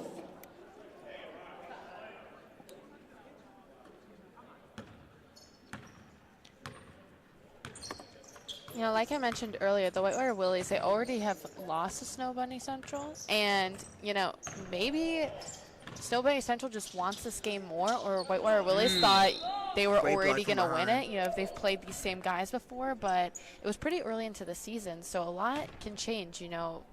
A lot more practice, chemistry, switching people in and out. For sure, and So- attitude coming into the game as the Whitewater Willies get a. Okay. Truly, if Whitewater Willies, Travel. they want Offensive this foul game, on they number got to 40, fight a little Gage more hard Malinsik, for his it. first, team's I agree. third. I agree. They definitely need to show a lot more heart, a lot more grit. I don't like seeing players as they shoot a wide open three, miss it, but they get the rebound, shoot it mid-range, miss it, and it falls in, gets the shooter's touch, and he got the shooter's touch. Not too many points, have been very lucky throughout this game. Very high consistent shots going here for the Snow Bunny Central. But I agree with you. I just want to see a lot more hustle from the Whitewater Willies.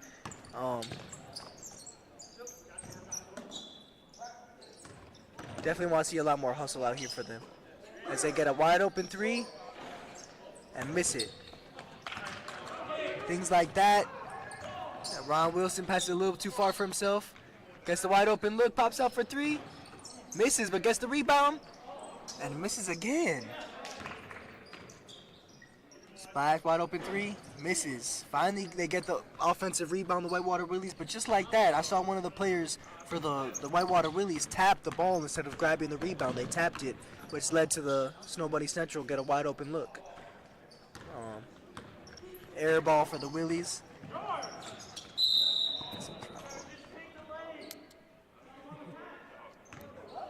That's a walk by number 33. Willie's ball. Trevor Sprague, that's a double dribble, my mistake.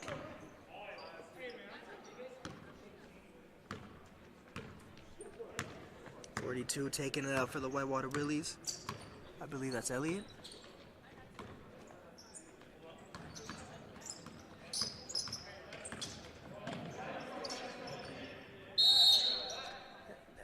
Blocked again. Out of bounds. By Snow Bunny Central. That's now 3 blocks for Snow Bunny Central. And that's just an example of what you were saying, Odessa, about them just wanting it more, showing a lot more hustle on the defensive end, showing them it's not all about offense. Right. They might have 29 points, but they have 3 blocks. As Ron Wilson wants the 3 here. Passes it to Murphy, gets a wide open look, but he just misses it.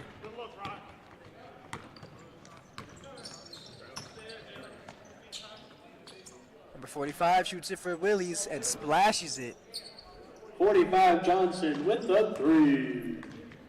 I will say Nick Johnson, number 44, he is a very key player for the Whitewater Willies. He seems to get a hold on the ball, have better direction, and also knows the chances he should take, and I think he executes them very well. For sure. He's very sound, very fundamental. You like seeing players like that. As the Whitewater Willies miss another 3. Those are shots you don't really like to take. Shots that are very early in the shot clock. They almost feel like a waste of a possession. You could just feel the breath go down in all the players after they miss. As Trevor Sprague misses another 3 there. Good hesitation by number 40. Good spin move. Gets inside and just misses the easy layup. Had a good move. I don't think he was expecting to be that wide open under the basket.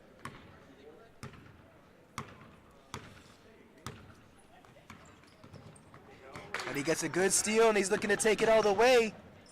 And he does. And he misses the layup again. That's got to be a heartbreaker for the Whitewater Willies.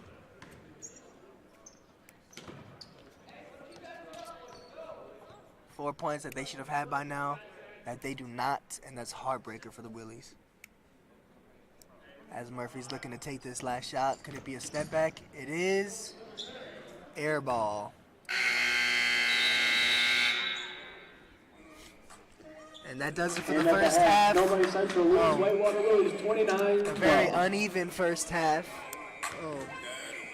We'll see if the Whitewater Willies are able to make any adjustments out here at the second half. What do you think is the biggest reason for the Whitewater Willies being down so much in this first half? If I'm going to be honest, I don't think either teams are playing that well. I will say that the Snow Bunny Central team, they're playing a little quicker. It seems like in moments are important, whether or not like they're gonna decide to take the shot or maybe find someone who could take the better shot. They've made more chances for themselves, and I feel like it shows on the board. But I wouldn't say that just because they're playing a faster game, that's why they have so many more points than the Whitewater Willies. I'd say the Whitewater Willies, they look tired out here. Yeah. When they come and bring up the ball, maybe they'll get a break or a steal. trying to fall back and play that defensive, the Snow Bunny Central, they will get back just as fast as they, every single time. They'll play offense and defense, and they'll always at least make sure they have a few guys down there. But it seems like the whole team is kind of lacking when it comes to, For sure. the pace of the game. For the Willies, it seems like everybody is on their own agenda and everybody has kind of their own game in mind. And it seems like the Snow Bunny Central is definitely more of a coordinated unit. They definitely seem to have a lot more chemistry and sort of a bond as players. They just seem to be finding each other a lot more easily. And yeah, they're smiling a lot more, not really seeing a lot of frustrating moments, whereas Whitewater Willies, a lot of their players are getting frustrated here and there. And it's just a very ugly game for them so far. I will say that the Snow Bunny Central, like I said before, they're playing a faster game, but I think what shows the most is when the Whitewater Willies, they take a lot of three-point shots, and I truly think it comes down to the fact that they're getting tired out here. They don't even have the energy to bring the ball closer to the board, and I mean, again, like we said earlier, it's intramurals. All these guys are coming out here just because they love the game and they enjoy it. And you could tell, like, even in those moments where it's like, oh, why did I just do that? Or how did I just bring that ball up the second time and miss that layup again? They love being out here, and I feel like that's the most important thing. And, like, it's the love for the sport. So as much as, like... Yeah, at the end of the day, no one's going to remember you having a double dribble in a intramural game 20 years ago, you know. Right. I guess I really like the opportunity that this school just blesses these students with, to be able to be competitive and to express that spirit while, having nothing really on the line, if you know what I mean. Exactly, no. Where if you miss a shot, there's no coach in your ear telling you shouldn't have taken that shot. You're just out here hooping with your friends, and it's just a good environment. Exactly. But I do agree with your point with the Whitewater Willies just taking too many threes, and you can even see it as most of their players are sitting at the bench while Snow Bunny Central is over here putting up more shots. I think the Whitewater Willies definitely needed to drive the ball into the paint a lot more, but I think that comes with Snow Bunny Central just being so physical with them and not allowing them to do that. But we'll see if they start hitting their shots in the second half, and we'll see if anything switches or if Snow Bunny Central just continues to dominate them. Even in professional basketball, those three-point shots, they even struggle with them. It's a hard shot to make. And truly, I think watching one of the best types of basketball games are the ones where there's a lot of passing, there's a lot of moving around, and it's not about if you got the most extravagant shot out here or the deepest three. It's the consistency that matters. Yeah. So, and that shows on every single sport, every single team, but and that's what wins championships. That's exactly what wins championships. Everybody out here, wants to be Stephen Curry and take, the last second, 3-point deep half-court shot, but no one wants to be PJ Tucker and, go 30 games without a point because you're out here playing defense. Exactly. Number 45, Johnson. Well, let's see what, the Snowball Central and Whitewater Willies do in this next period. I think there's going to be a little different change of pace. After they got some water, rest a little bit. I'm excited to see what they have in store. For sure. I think Whitewater Willies, I think they might even start hitting some shots here. We'll see. As they go for the fast, easy layup, Snow Bunny Central, right off the bat.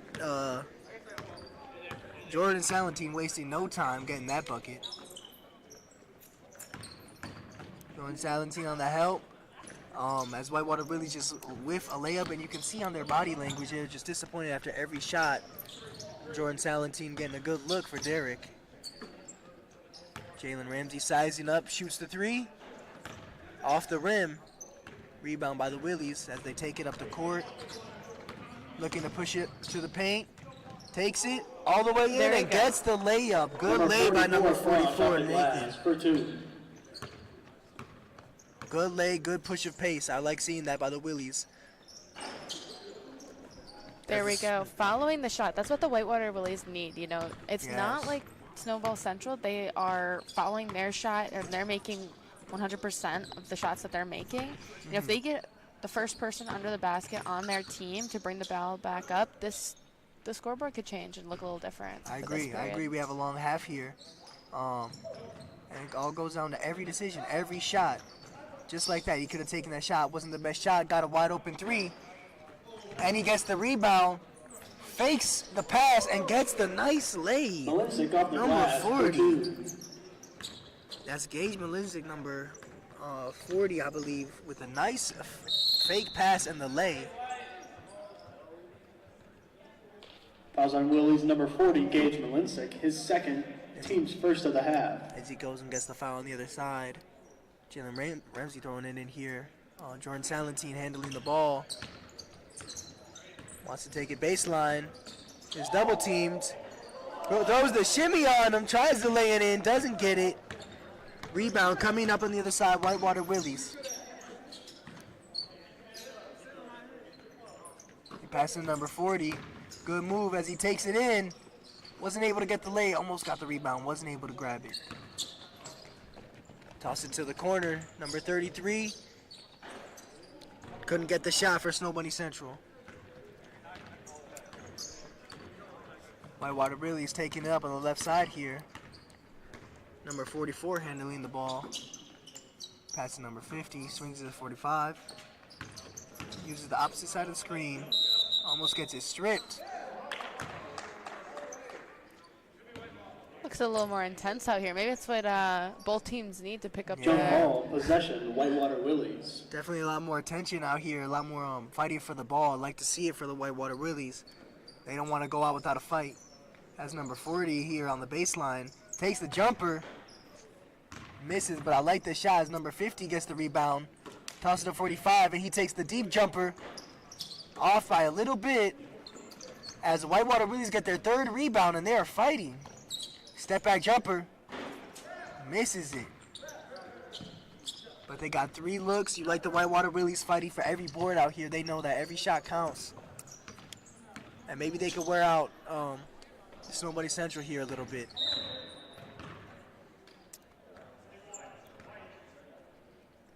Fouls on Another Willie's foul number here. 41, Nathan Hafner, his first, team's second. Definitely seen a little bit on the frustration of the players on the Snow Bunny Central. Getting fouled a little bit as he takes a 3 and misses it. 45 taking it out for Whitewater. Going hard and strong, takes it to the rack and yams it. And the slam for 45, Johnson. No regard for human life on that one. Dang. Wow.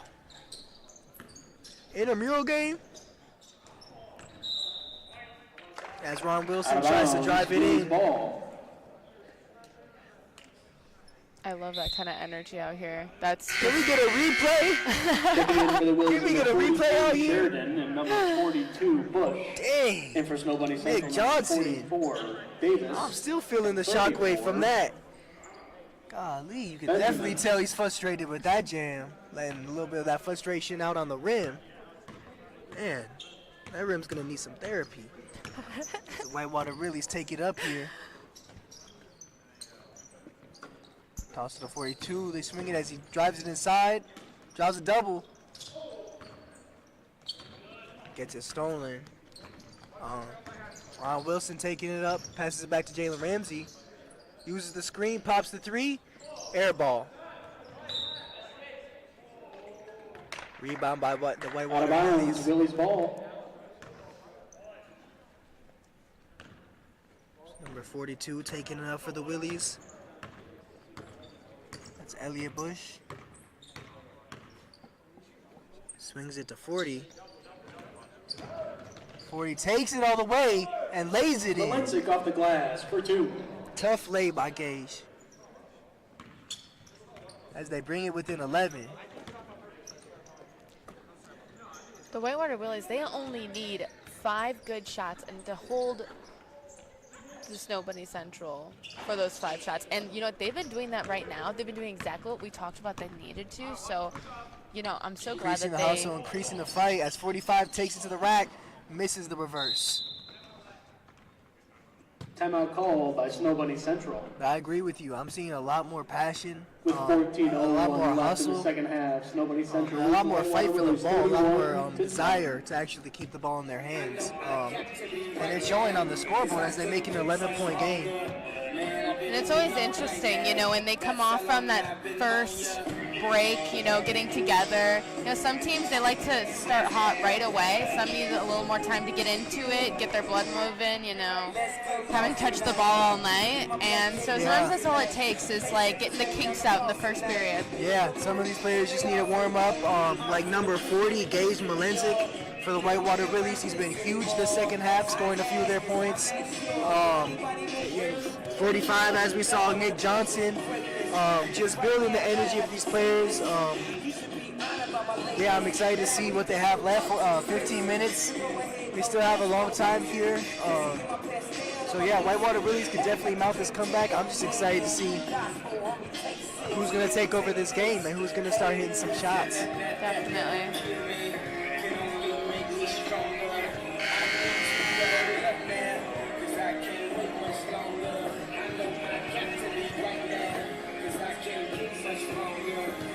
One of my favorite things about intramurals is the uniforms out here.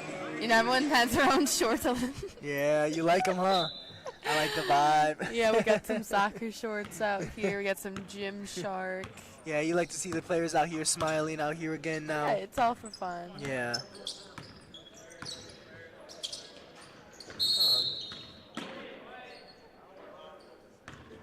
Believe that Foul was by an Whitewater illegal Willies number screen. 40, Gage Malenzik, his third, team's third. I believe that was an illegal screen by Gage. As again, number 41, Jalen, who's looking for the shot. Calls for the ISO. Takes it in, hits the mid-range, and misses.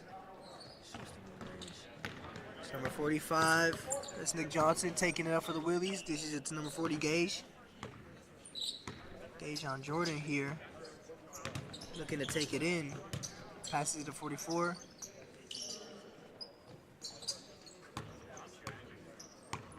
Dribbles out, looking for something here. Passes it to Gage. Gage taking it in. Kicks it out for the open look. And they hit it. 42 Bush with the three. Bringing it within 10.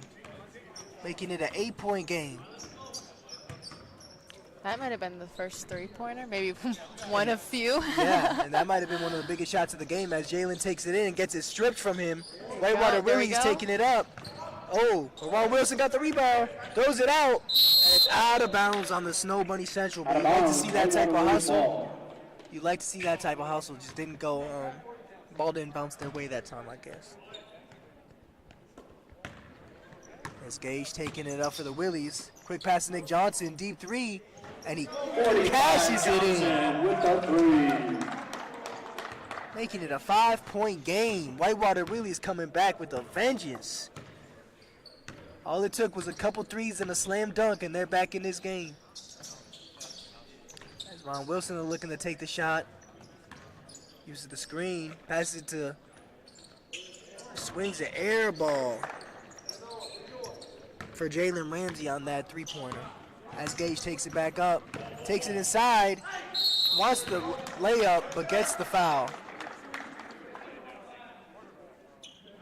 Fouls on Snow Bunny Central number 44, Braxton Davis, his first, team's first of the half. At the line for the Willies number 40, Gage Malenzik, shooting two. Good strong take by Gage, able to draw that foul and get 2 free throws. And he hits the first one. Checking in for Snow Bunny Central number 33, Trevor Sprague, and number 35, Derek Router. Checking in for the Whitewater Willies number 41, Nathan Hafner.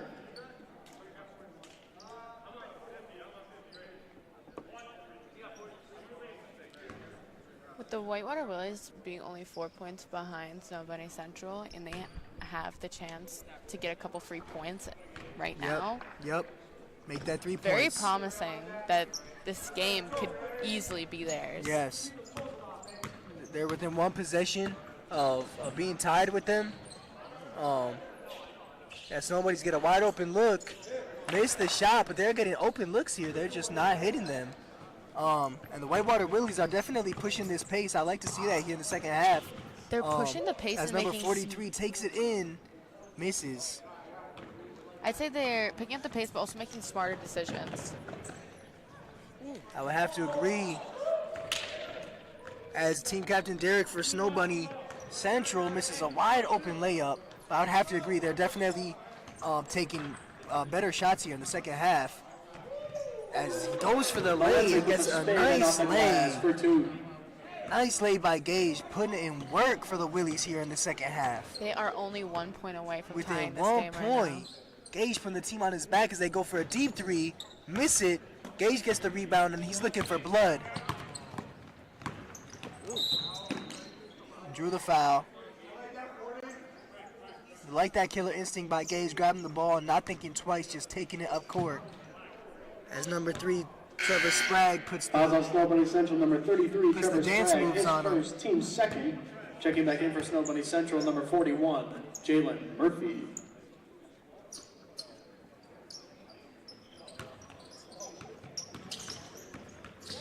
Jalen Ramsey steals the ball from Gage as he takes it up the court. And he wants to take it all the way. Gets it stripped. Out of bounds on Jalen Ramsey. Questionable call. Jalen Out of Murphy. bounds. Jalen Murphy, Possession, my Snow bad, Bunny y'all. Central. Deep three. Misses. Jalen Murphy with the rebound. Goes up for it. Gets another rebound. Put back and one. Too big. Murphy for two. Jalen Murphy had quite a few of these and one opportunities Fouls on Willies, number in the 41, last Nathan game. Hafner, his second, team's fourth. That's his first one, To but complete the three-point Jalen Murphy play is at the full line, capable of number 41, converting Jalen those Murphy. and one opportunities. Let's see if he's able to hit this free throw.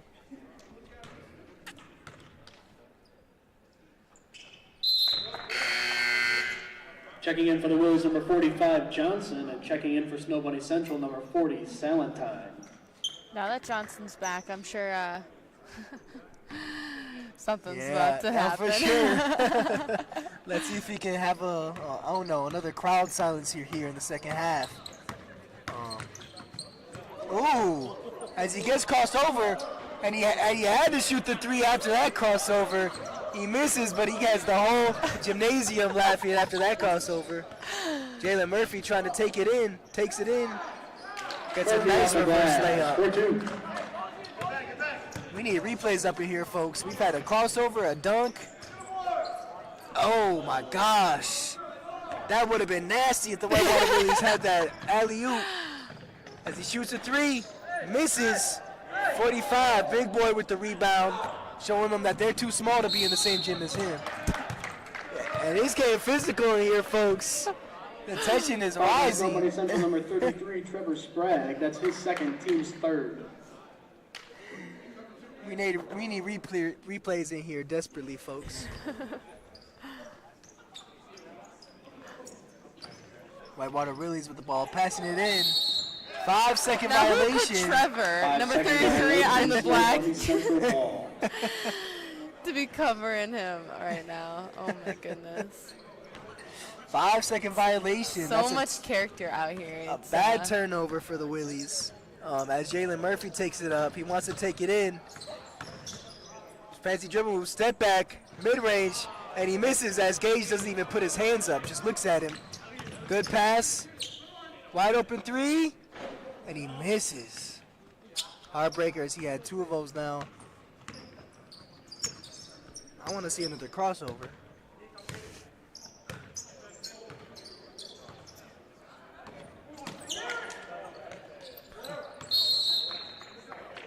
Derek draws the foul, number Fouls on 41. Whitewater Willies, number 41, Nathan Hafner, his third, team's fifth. Sideline out of bounds, Snow Bunny Central. Somebody centrals their ball. As Trevor Sprague takes it up. Maybe a carry there. Fouls on Willies, number 42, Elliot Bush, his second, team's sixth.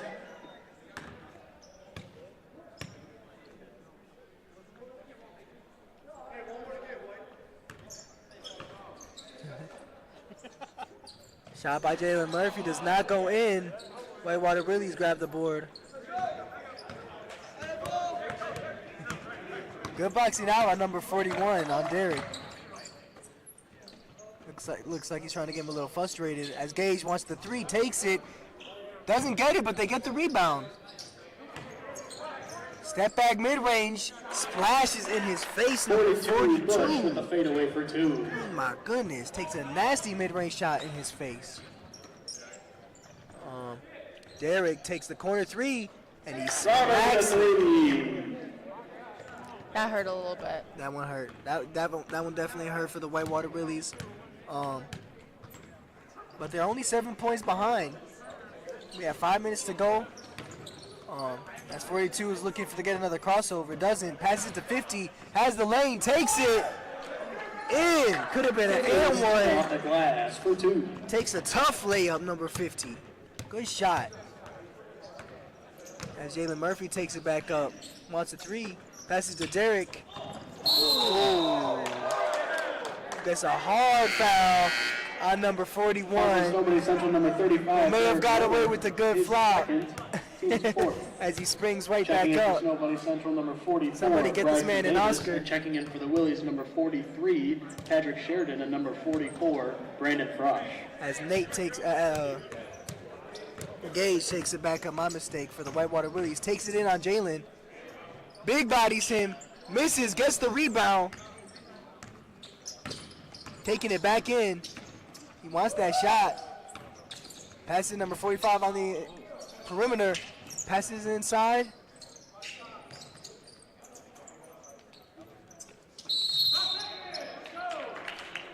And turnover. 5 seconds. Whitewater violation, Snow Willies. Central ball. 5 seconds closely guarded, and that's a turnover by the Willies. That one hurts.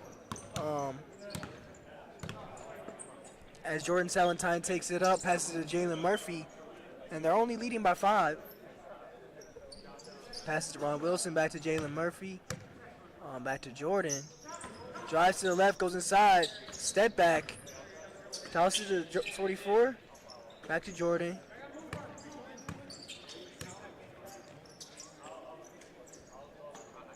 Corner 44. Jalen Murphy. Step back three. Doesn't go in. And saved by the Willies. 43 looking to go all the way. Doesn't make it. Tough lay. Could have been a foul. As Snow Bunny Central gets an easy lay on the other side.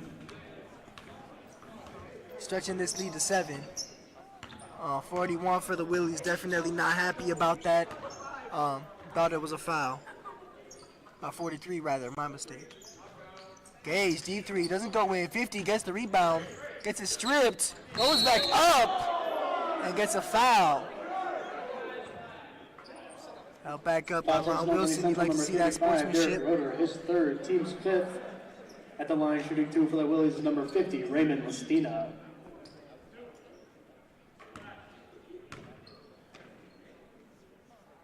Time still going down here as he shoots his free throws. Checking in for Snow Bunny Central, number 33, Trevor Sprague, and number 34, Benjamin Hildebrand. And I actually don't know if the clock is supposed to be running down right now during these free throws, but he misses both of them.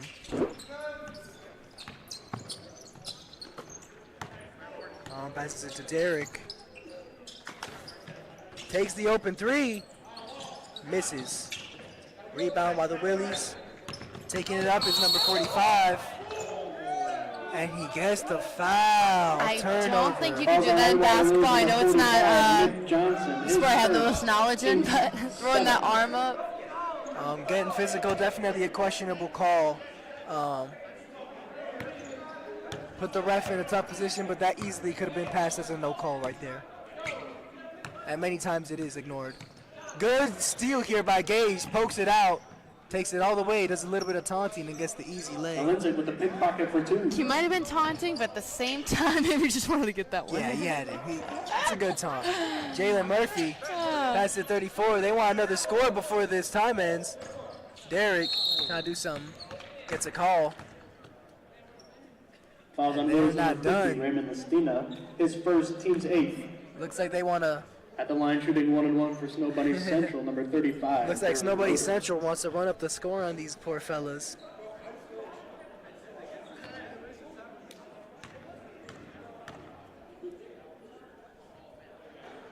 Derek misses his first free throw. And that's put into transition as number 45 takes it up, gets to the Gage, sets a screen for him. That's the 45. Step back three. Off right.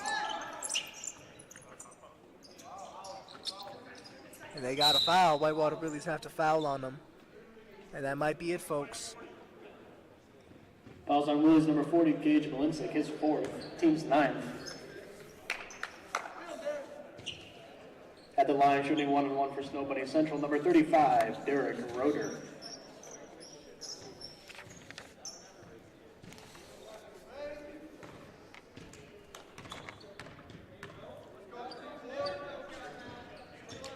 Derek misses the free throw again. Gage here taking the deep three. Misses. Another foul here, Whitewater Willies. Fouls on Willies number 44, Brandon Frosch, his 2nd, team's 10th.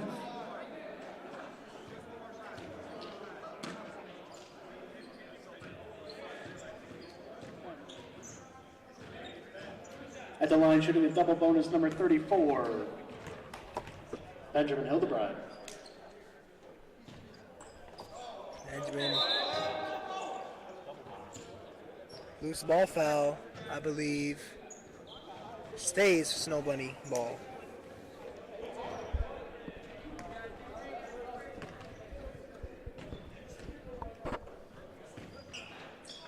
Second free throw misses. With 10 seconds left on the board. 10 seconds, pops a three, misses again. And 33 wants to take a half-court heave, misses. That's it, folks. And the final score of your B bracket championship game, Snow Bunny Central 41, Whitewater Willies 36. Congratulations to Snow Bunny Central for the B bracket championship. Wow. So Whitewater We'd like to Willies thank were our teams for able to get it participating this within, season, and we hope to what was see you that, again next 1 point? semester. They got it within 2 points, 3 points maybe, throughout that second half. What do you think were the key points for them to be able to mount that comeback? Falling short, but what do you think helped them? I think, at least myself, I'm really impressed that the Whitewater Willies lessened that gap all the way to 1 point. That's very impressive. They started doing things that they didn't even look like the same team when they first started. As, you know, they gotten into it, they were having fun. I think, you know, why they couldn't hold it, it's because, you know, they weren't maybe doing enough of it. Maybe, you know, I think once Whitewater Willies started pushing at a certain point, that gave the Snow Bunny Central the fire under them to keep that lead on them, and that's just exactly what they did. I think both teams, they looked a lot better, at least when they first started coming out here, but I don't know, it was a really good game. It was really entertaining to watch. Yeah, And definitely shout out to Jordan, you know, with all those, with that dunk, and you know, he had fun out here, so it was just really, it was really fun to watch all of it. Yeah, so. shout out to Nick Johnson. Yeah, I agree with you, and thank you guys. I guess that will do it from here. Thank you again for tuning in this evening for the Intramural Basketball Championships. We will have the A bracket game coming up in a little bit. Once again, your final score from Cato Gymnasium was 41-36, Snow Bunny Central. For Odessa San and your entire field crew, I'm Mateo Castillo. Thank you for joining us today. This has been a special sports presentation of UWW TV.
welcome to Catchell Gymnasium on the campus of UW-Whitewater. You're watching the Intramural Basketball Championships on UWW-TV. Tonight we bring you the A-Bracket Championship game as the Benchwarmers take on the K2 crew. I'm Evan Crispin and I'm joined with Lucas Jones. Let's talk a little bit about intramurals and the fun it will bring for these players tonight at Catchell Gymnasium. Lucas? Yeah, we have a really good matchup tonight. 13 seed 4-1 Benchwarmers taking on the 2 seed 6 K2 crew. So maybe we'll see a little underdog story here, make some noise. Should be a lot of fun. A little bit of a Cinderella story, if you will. That's what I was thinking. Benchwarmers come in this game 4-1-0. K2 crew undefeated so far at 6-0. K2's got a lot of depth on their roster, as Benchwarmers do not. We will give you the intros here in a second. We remind you that men's basketball will be tomorrow. They will take on Lake Forest. That'll be in honor of Derek Gray, unfortunately one of our male basketball players who passed away. If you all could come out and support, that'd be great. Wear white. That will be at 7 p.m. here in Catchell Gymnasium. Starting off with the 13 seed Benchwarmers. Benchwarmers intros getting started here. 43, Blake Keys. Garrett Larson. 42 will be Garrett Larson. Number 50, Jackson Letram. Number 44, Jackson Warinsky. 50 is Jackson And Retro. the Benchwarmers captain, number 40, Jake Wedbeck. Jake Wedbeck, the captain, getting his team And now set K2 as the K2 crew. Intros are live. 35, David Cameron. Number 43, Zach Eaton. Number 33, Hayden Cruz. Number 20, Brooksy Freeman. And the K2 crew captain, number 41, Nick Nargis.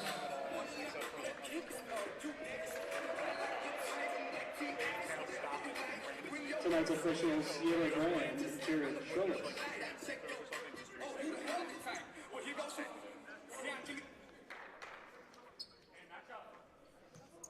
K2 crew obviously coming in here as the favorite, as the 2 seed. They've been blowing their opponents out on their way to this championship.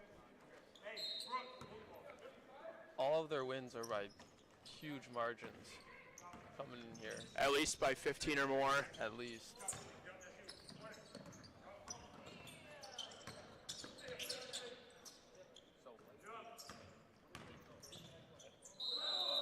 That'll be a jump ball. And that will be K2 crew's ball. Yeah, good defense there by the Benchwarmers. Damon Cameron bringing the ball up. Gets it back.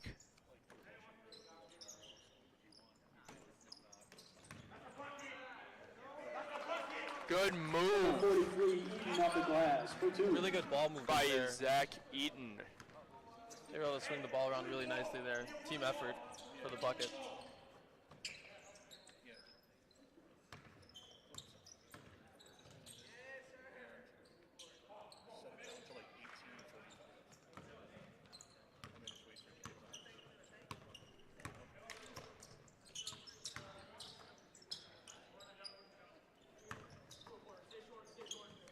Cameron with it now. Good pass to Brooks Tiemann, who finishes. Glass for 2. Once again, really good passing there. Able to get the assist in the bucket. Benchwarmers starting to try and get on the board as they're still held scoreless with 18:23 left in the first half. From way downtown, nope. Brooks Tiedemann brings it up now. K2 crew's playing a lot of energy here to start the game. They're coming out to win. Tiedemann mid-range just off. Benchwarmers grab the rebound. Pass up.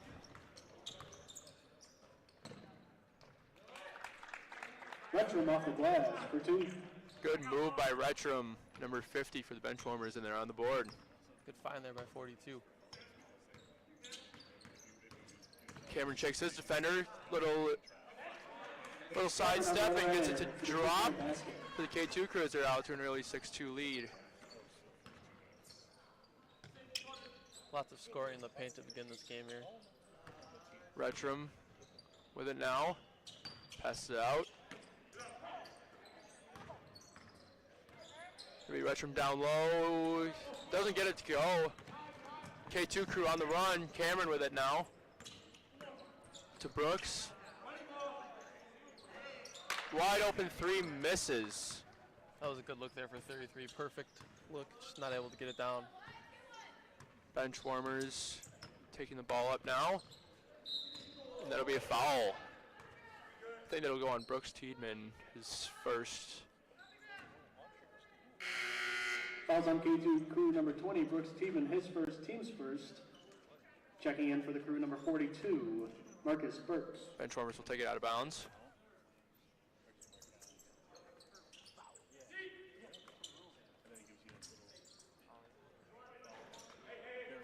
Three comes up short. Cameron will take it up for the K2 crew. 0-2 from 3 to start the game here for the bench warmers. Brooks team in mid-range falls short. Bench warmers grab it.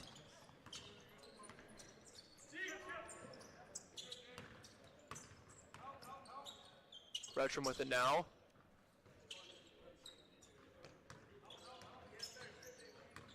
Tries to cross up his defender, passes it out. Top of the key, three. Short, Retrum grabs it. And that's gonna be a foul on the K2 crew. Quickly their second.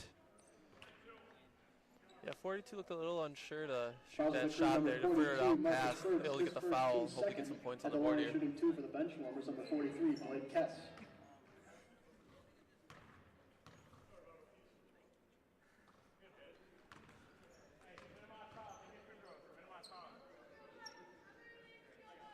Bench warmers get one more.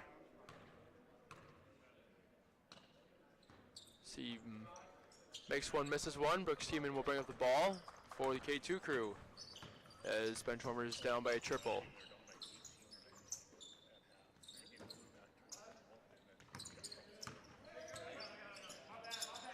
Tiedemann cross-court pass.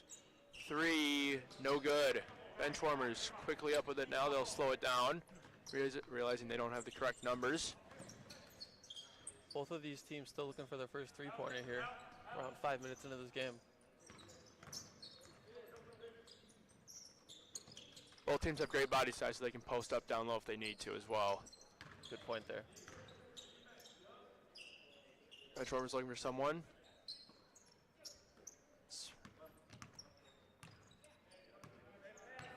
Retrum with the screen. Gets it back. Takes it in. Does not go off glass. Cameron will take it up court. Defender not letting him go anywhere. Retrum and then in on that play too. Good pass.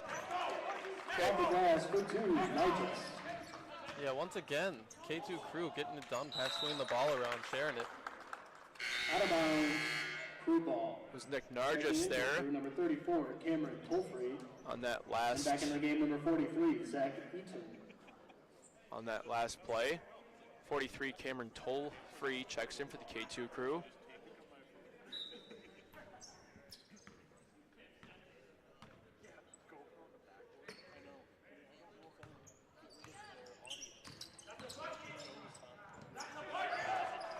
Tolfrey off the glass, 14. Nice take there. K2 crew expands their lead to 7 now. Benchwarmers looking for a bucket. Trying to get back into this one. Retrum with it down low.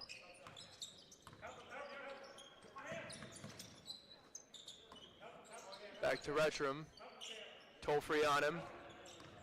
Shakes him. Hits rim. No foul called. Retrum looking for one. Cameron will bring it up court.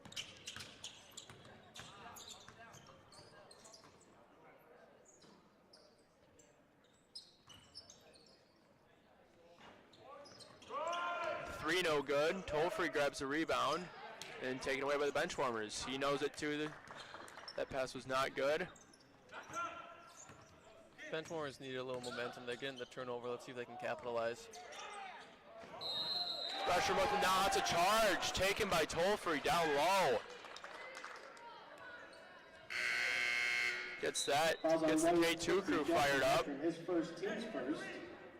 Checking into the game for the Benchwarmers, number 35, Michael Osterberg, and for the crew, number 44, Trevor Benson, and 40, Aiden Whip. Trevor Benson gets his first look into today's Intramural Championship. 44. And the bright red shoes, I like those. Yeah, those are nice. Gives it to Cameron. Defense shuts down Cameron. To Tolfree down low. Open three. Bang! There it is. So we talked about it before the game, K2 Crew's ability to just pull away and win their games by big margins, and right now they're up by 10, 9 minutes into this game. Benchwarmers need something quick.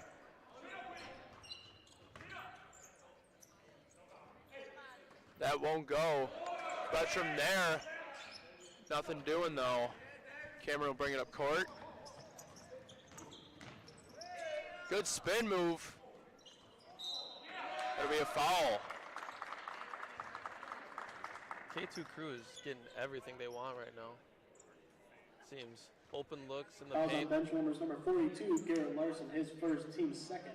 At the line for 2 shots, Crew's number 44, Trevor Bengtson. Trevor Bengtson shooting 2 to expand the lead. Short on the first. Checking in for the Crew, number 45, David Groth. David Groth checks in, 45 for the K2 Crew. Bengtson will get one more.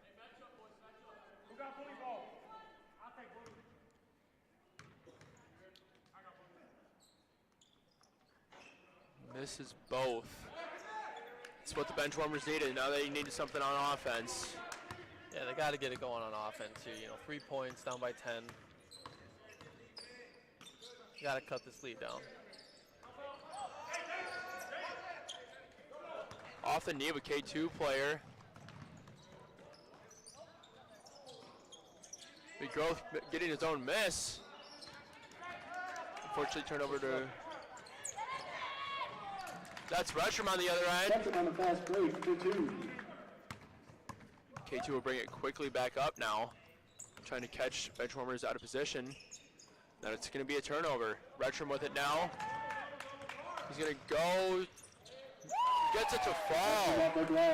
4-2. Retcham scoring last 4 points. That'll be a timeout by K2 Crew. With 9:20 left, your score is K2 Crew 13, Benchwarmers 7. Yeah, a little 4-0 run there, able to cut this lead down to 5. See what would be able to happen in that last 9 minutes. Benchwarmers got to get going on offense here. K2 Crew getting the looks they want. Some men's basketball games coming up for you. Like I mentioned pregame, men will have Lake Forest tomorrow at 7 p.m. and then Saturday they will have Olivet College coming all the way from Michigan, playing here at 1 p.m. You can catch those both here at Catcher Gymnasium in Whitewater. Then they will travel to Greenville.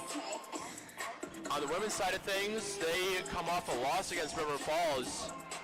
Very scrappy team. River Falls is a good basketball team. Whitewater currently sitting 9th in the nation in women's. Expected to drop after the loss. They will find out their ranking pretty soon as we're back in action here. Cameron will take it up court for K2. Gets it back. Defense not letting him go anywhere. Shoots from downtown. That'll be a rebound by Benchwarmers. See if they can get something going here. A little run. That's off glass. 44, Werwinski. There you have it, 6-0 run here. Jackson Werwinski gets his first points of the game. Cuts lead down to 4. We have a foul. Fouls on Benchwarmers number 43, Blake Kess, his first, team's third. Blake Kess gets the foul called on him from the Benchwarmers. K2 will take it out of bounds.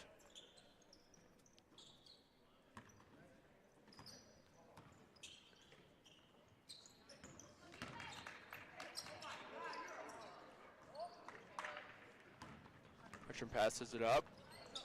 That was a strong take there, just unable to finish. Benchwarmers trying to go for three. They do. Short. And that'll be K2 ball. Crew ball. Benchwarmers still looking for their first three-pointer. Halfway through this first half here. K2 bring the ball up slowly. Cameron with it now.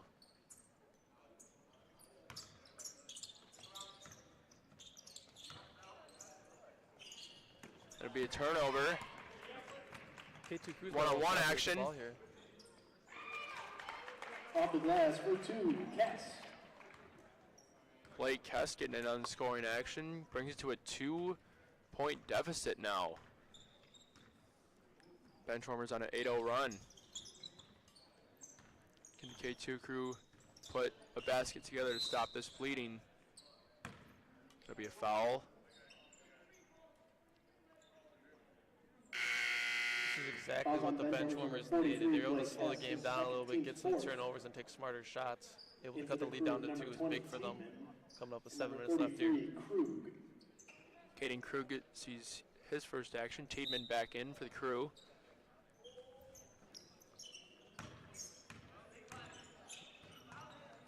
Good defense by Retcham down low. Jordan for three. Off glass, off rim, no good.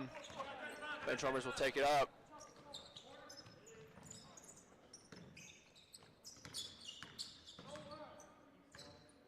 Blake Kess with it now. Stutter steps, passes it out. Tiedemann on him. Turn on fadeaway, no good. It'll go to Damon Cameron, excuse me. Up court now. He'll slow it down to Tiedemann. To Krug. Way downtown. Got it! 33 for 3. That was a big shot there. Able to Caden stop Krug that stops 8-0 the run. bleeding. K2 crew back up by 5 with 5:51 left in this first half.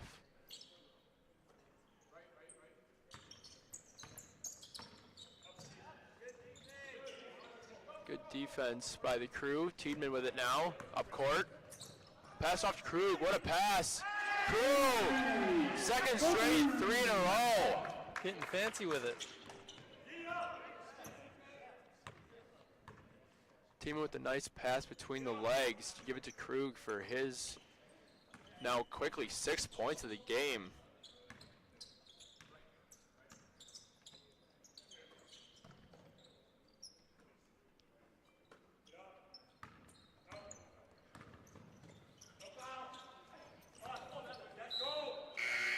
Off of Blake Kess out of bounds, it'll be crew ball. Checking in for the crew, number 50, Tyler Thielman, and number 43, Zach Eaton. Zach Checking Eden, in for Tyler bench members, Thielman number 40, Jake Wedbeck. checking in for the crew. Jake Wedvick, captain, back in for the Benchwarmers. Tiedemann to Cameron to Krug. I would not be surprised if he shoots it from there. I wouldn't either. I was, feed the hot hand. Why not? Back to Krug. Trying to give him the ball. Cameron with it now. That'll be an and one by Cameron. Looking to put the crew up by 11. His second team's fifth. Little Euro step At there to get line the bucket complete the and three-point one, able play, to stretch the number lead out to 10 35, again. Damon Cameron.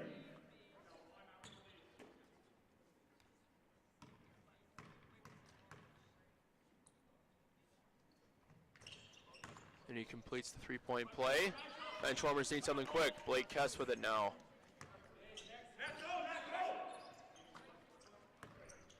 Retrum with it now. Kess, 3. No. Retrum with the board. Puts it in. Retrum off the glass for 2. Benchwarmers needed that. Stops the bleeding. See if they can get a stop on the other end. Cameron bringing it up. Tiedemann, top of the key. Cameron. Spin move. Wedbeck, nice clamps on him. Krug. Gets rid of it to Cameron. Drives in. Easy layup for Cameron. As Pat puts the K2 crew up 24-13 with 3 minutes left in this first half.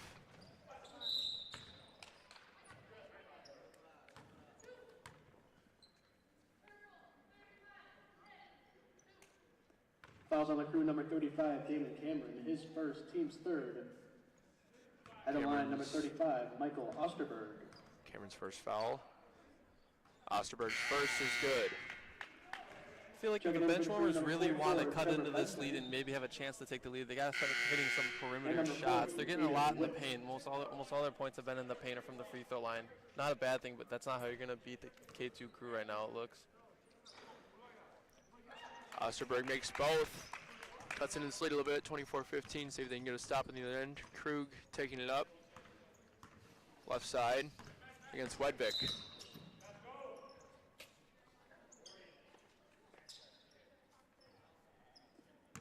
Fouls on Benchwarmers, number 40, Jake Wedbeck, his first, team's sixth. Tiedemann takes it in.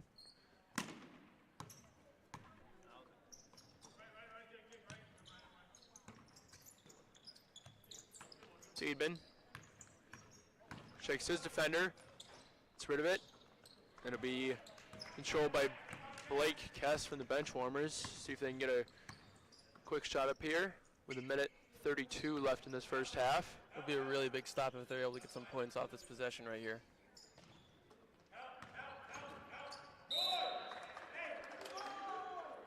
That'll be a foul.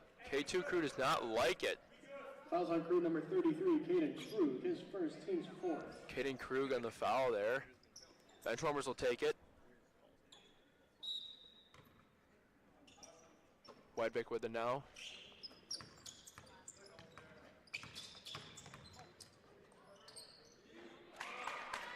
There you go. 44, Nowinski for 2.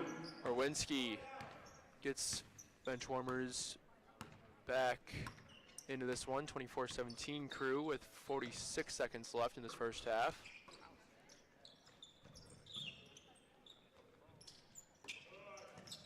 Krug from the Isla Warhawk.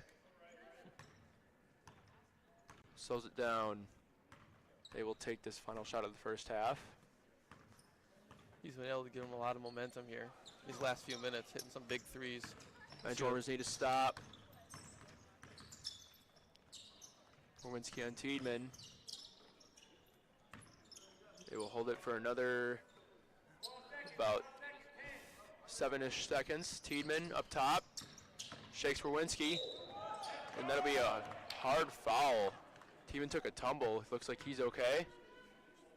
He will go to the line with 5.3 left in this first half.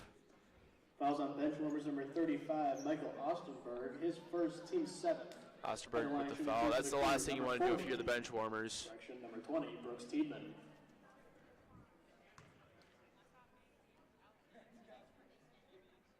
Tiedeman's first, rattles in. Increases the lead to 25-17. Second one from Tiedemann.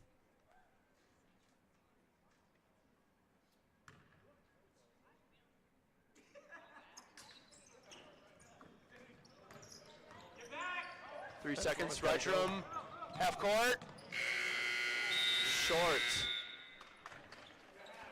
At the end of the half, the score is K2 crew 25, Benchwarmers 17.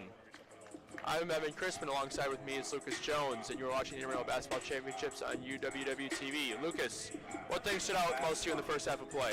Well, the benchwarmers haven't been able to really get anything going from the three-point line or any sort of jump shot, I think, in general, make things easier on themselves. So they need to find some way to get it going. The K2 crew, though, they're hitting some shots, and they're passing the ball around really well. The benchwarmers are in this game, but I think if they're going to take the lead and maybe get this upset, they're going to have to really start hitting some shots. Jackson Retcham for the Benchwarmers providing most of the points for this team right now.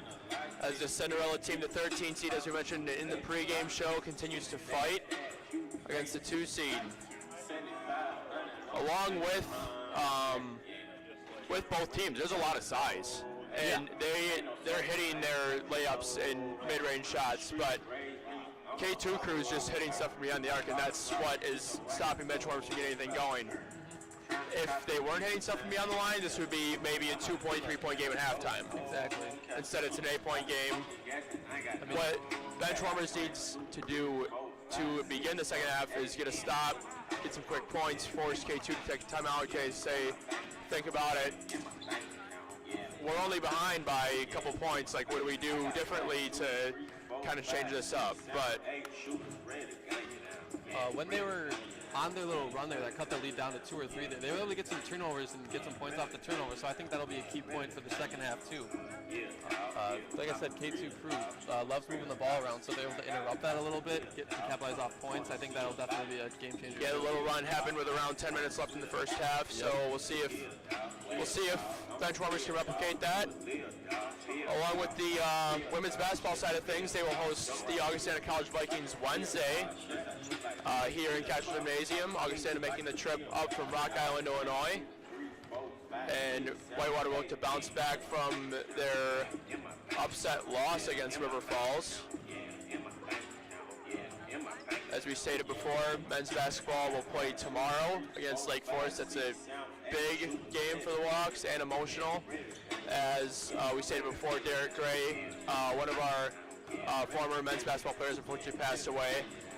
So this game tomorrow is in honor of him, as the Walks will take on the Lake Forest Foresters at 7 p.m. here at Catchell Gymnasium. Make sure to wear white in honor of Derek. And there will be some memoriam stuff honoring him as teams continue to shoot here in halftime as they prepare for the second half. Interesting about the men's team, I believe they're undefeated on the road. So Yes. the Road Warriors so Yes, far they in the are. season. They are Road Warriors so far into the season. So far, it's early. We But don't want to jinx them, but that's a good sign for them if they can continue to win games on the road, but they have to start winning some more home games and then get it going. personally, I think it was a shock to River Falls. They were playing at River Falls on their home court, and they got beat by 15, I think. So Whitewater started hitting shots in the end. That's what ultimately caused the demise for River Falls there. But as standings look, men currently 5-3 overall, 1-1 in the conference, so sitting middle of the pack, right where you kind of want to be during the start of conference season. Obviously you got that first tough game, lacrosse, currently number 3 in the nation. Updated rankings came out today. They will not have another conference game till after these 3 conference games, I believe, or 3 non-conference games, I should say. Along with that, women's stand at 6-2, also sitting middle of the pack at 1-1. They beat lacrosse on the road. They kind of got stunned by River Falls at home. A lot of people did not expect that. But Whitewater looking to bounce back against a non-conference opponent, Augustana, who's also 6-2 currently, so good matchup there. The only similarity in the schedules is Augustana lost to Milliken while Whitewater beat Milliken. So we have number 40, Wedvik. You can kind of base it off that. Number 42, Larson. Number 50, Retram. And number 44, Lewinsky. as intros get announced for the second half here for both teams. Number 40, number 35, Cameron. Number 43. Got an exciting second half coming up here. Be really interested to see how this one ends.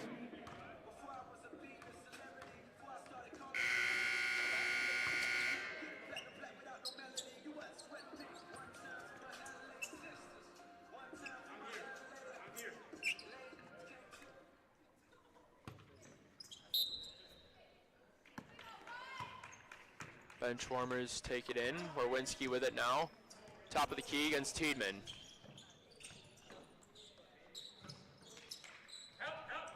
Rutschram with it. That'll be a quick and one, just what you needed. Blake Kess for the Benchwarmers, getting on the board early, could cut this to a 5-point deficit. There you go, the Benchwarmers scoring again in the paint. If it ain't broke, don't fix it, but we'll see how this works out for them in the end. Kess does not complete the 3-point play. That'll be K2 ball. Out of bounds. Crew ball. Now we want to do it for the Benchwarmers, get a stop on defense and try and get some points back. If you're K2, you kind of want to expand this lead a little bit more. Krug slips, gives it up to Cameron. Tiedemann with it now.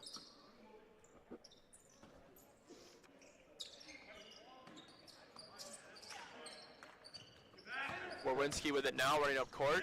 Tiedemann on him. Kess with it against Cameron.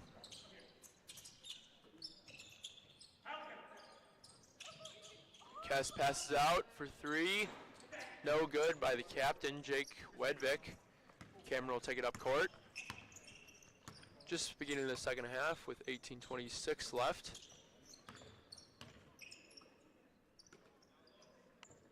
Good find there for the Benchwarmers. It's exactly the kind of look that they want, and they need to start hitting here. Cameron just forces a shot up and it somehow falls. Shoot, 35, good. Cameron with a tough two. Lucky shot there off the back of the rim, drops in. Expands the lead for K2. Warwinski at top of the key now.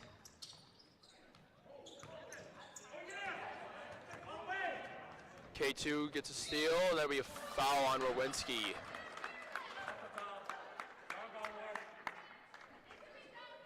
Fouls on Benchwarmers number 44. Yeah, just not wanting to Jackson give any Warwinski. easy points His there. Team's first of the half. At the line shooting two for the Crew. Zach Eaton. Eaton shooting two to expand lead to 10.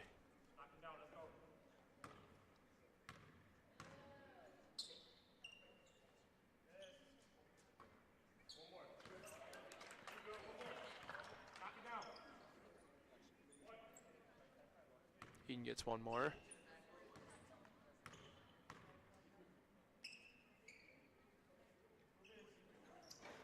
Misses both. Some fans here with us maybe kind of altered his free throw shooting, but nonetheless it stays 27-19 K2, just what the Benchwarmers were looking for. Warwinski up top against Tiedemann. Screen. Blake Kess for three. No. Warwinski downtown. Got it. 44, Warwinski with the three. Just what the Benchwarmers needed, down by 5. There you go, their first three-pointer. Huge shot there. Of the game, I believe. Yeah, Yes. I believe they didn't make any in the first half either. So if they're able to continue and build off that shot, get some momentum here. Should be interesting. Benchwarmers disagreeing with the call. Out of bounds. Saves Crew ball. Crew ball inbound. Krug.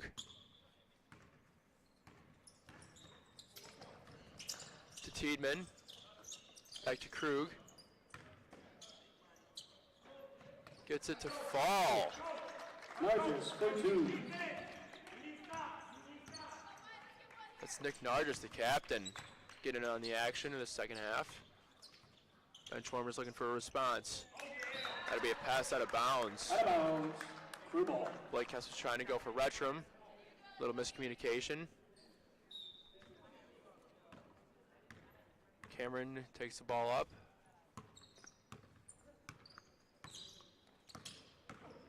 Working against Wedvik captain.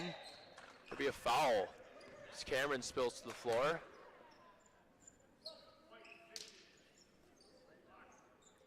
Fouls on bench warmers number 50, So far here in Jackson the second, Redmond, I've his seen third, K2 team Crew looking to second. score a lot in the At the line, paint. shooting Now, number 35, David Cameron. Using that big size that they have.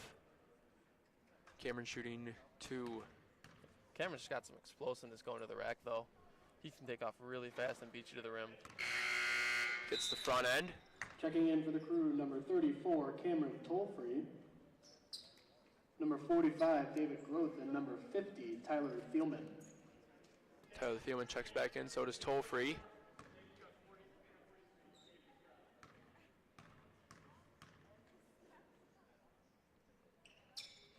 Cameron missed the second. Rowinski grabs the rebound.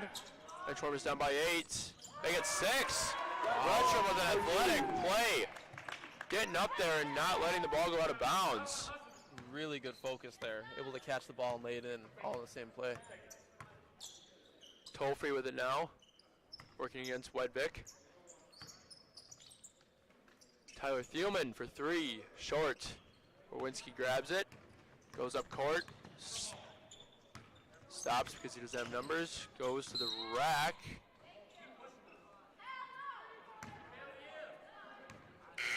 There'll be a foul against. Number 35, David Cameron. There'll be a foul against Cameron. Looks like K2 Crew is drawn with some of the people here watching in the audience. Cameron doesn't agree with the call. Says he was pushing back. I'm not a ref, so I can't say. No. But we'll just go along with it. Blake Kess in the corner against Krug. Rowinski against Tollfree. Backing out is Rowinski. Tollfree sticking with him. That'll be a turnover. Bench warmers. It's the last thing you need to, if you're the bench warmers. Checking in for the bench warmers, number 35, Michael Osterberg. A little bit of frustration from the fans of bench warmers. Talking to Cameron a little bit. Tollfree mid-range, no. Retro might have thought he got fouled, but no call. Nonetheless, bench warmers grab the rebound. Rowinski. Giveaway, Tollfree. Quick hands there. Well, that's a foul on Rowinski. K2 going to the line. Tollfree shooting 2. His second, team's third. K2 Crew looks a little fired up right now. They will take it out of bounds. It's my bad. Cameron.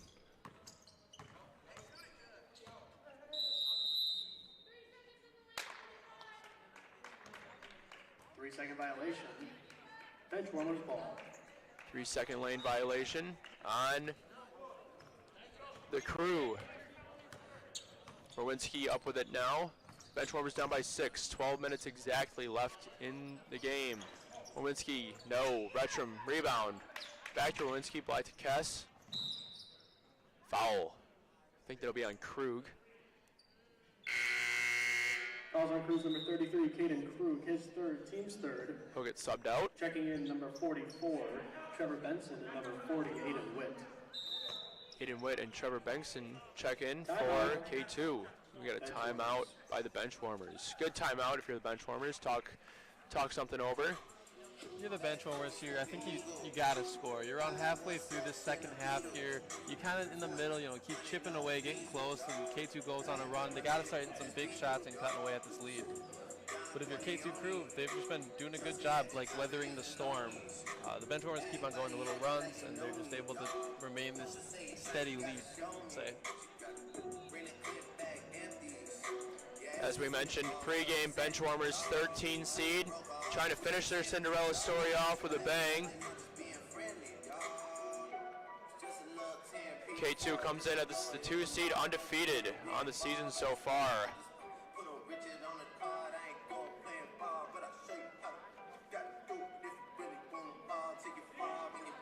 I mean, this is what we expected from a championship game. It's pretty close, good plays. Both teams are energized and ready to go. K2's out of their timeout. Benchwarmers getting out now.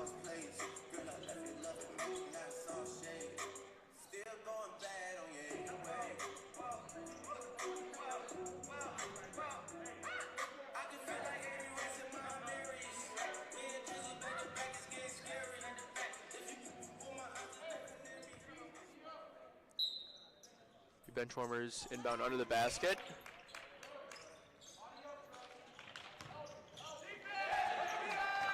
Cameron lays it in. Cameron on the fast break, too. Cameron talking to the stands to our right. Kind of a little motivation for the K2 crew. Kess with it now. Back to Cameron. K2 crew gonna slow it down. Does a little smile to the crowd. Almost loses it. Retram on him. Cameron's having fun out there. Gives it to Tolfrey. Yes, he is. That'll be a charge. Offensive foul on Cruz number 42, Marquise Burks, his second, team's fourth. Offensive foul on Burks. Just what the Benchwarmers needed. See if they can get a couple points. Blake Kess bringing the ball up. Down by 8. 10 minutes left in the second half.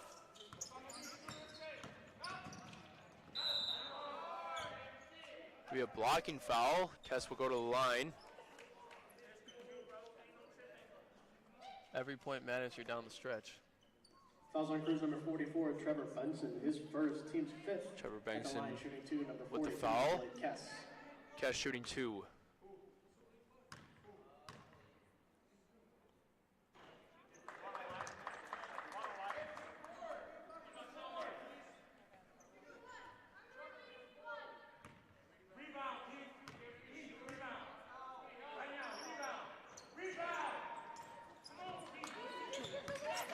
Osterberg for 3.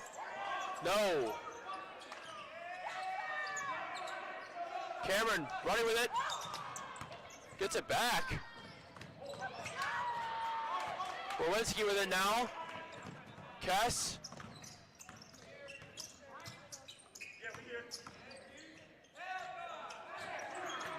Burks grabs the rebound.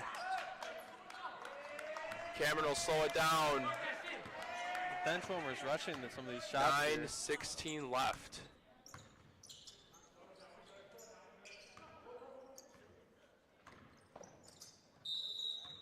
Be a travel.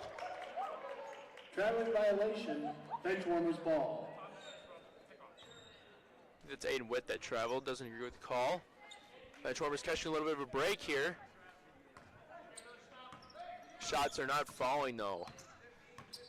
Orwinski, see if he can get something going. Retram sets the screen for Kess. 3. That need to go. Cameron slowing it down some more.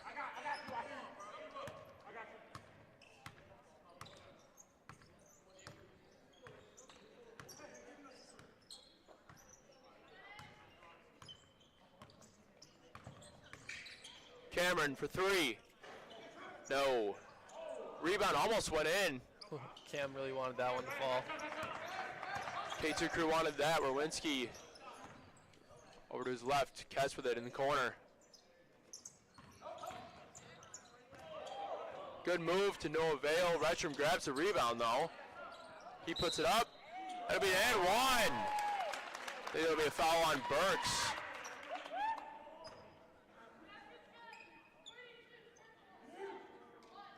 That was all muscle right there, getting the board and putting it back up.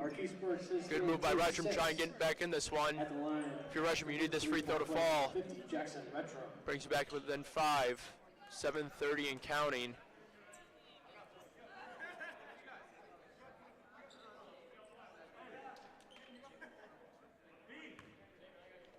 Retram trying to complete a three-point play. He in fact does. Benchwarmers down by 5, 7-11 left in this game. Tolfrey with it, working against Warwinski. Toll-free short. Retrum grabs it. Benchwarmer score here makes it a little bit more interesting. Gotta get a smart shot here. Kess against Krug, Berwinski against Toll-free. Switch, Berwinski off glass, no good. So that'll be, I think, Eaton with the board. Kind of arguing with the ref about a possible foul, nothing called. Cameron goes to the hoop. Off glass and in. 35 Cameron off the glass. Stares down the crowd. Cameron just feeds off that energy from the crowd. Kess with a move to the basket, blocked. I think his teammates are feeding off his energy as well. 6:11 and counting. Cameron will slow it down.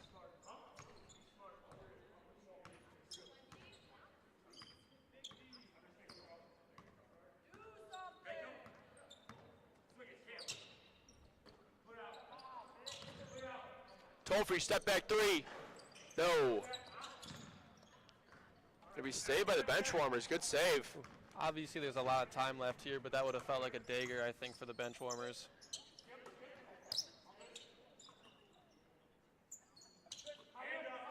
Berwinski against Toll-free. Three. Berwinski long. Needed it to fall. Cameron up the court now.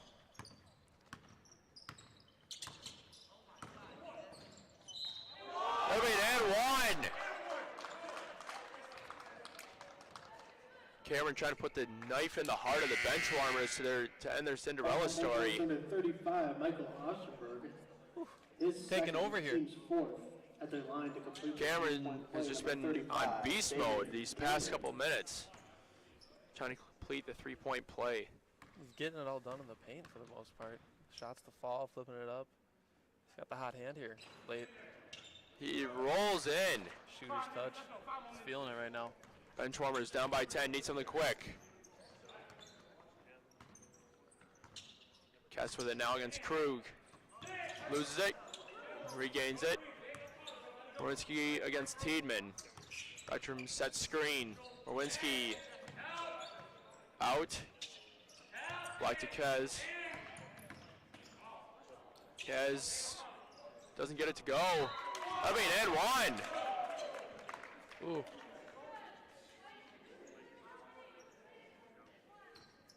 Fouls on Cruz number 20, Brooks Tiedemann, his second, team seventh. I don't know if I saw much of a foul there, but I'm sure the bench warmers are happy about that one. Hayden Rawls getting in the scoring column. Makes it. Bench warmers down by 7. You need a quick stop and a quick bucket.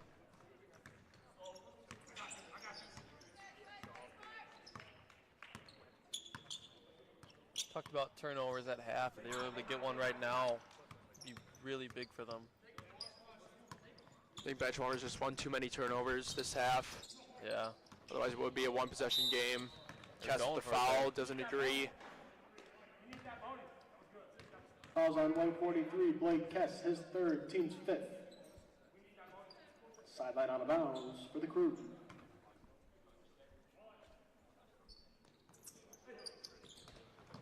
Into Krug. Kess on him, gives Cameron.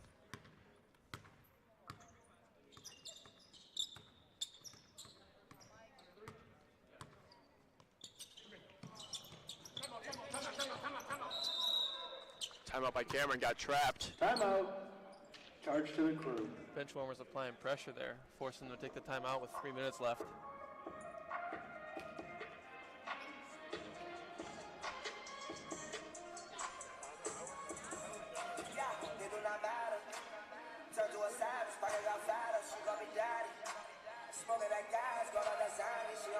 So 3 minutes left. Bench warmers are down 7. What do you think they're gonna have to do here? Benchwarmers need a couple stops Obviously. and a couple buckets. Both teams are in double bonus, so no matter what, they will be shooting. 3:02 left. I think if you're the Benchwarmers, you need your three to start falling. They have not all game. They've only made what, one? I think. I think so. But for just K2 crew, they've been falling after falling after falling, and that was Krug with a quick 6 points at the end of that first half. Yep. That's what's been doing it. Tiedemann inbound. Gives it to Cameron. Could be a trap. Benchwarmers don't agree. Wawrinski thought he had jump. Fouls on benchwarmers number 44, Jackson Wawrinski, his third, team sixth. Sideline out of bounds for the Crew. Tiedemann will inbound again.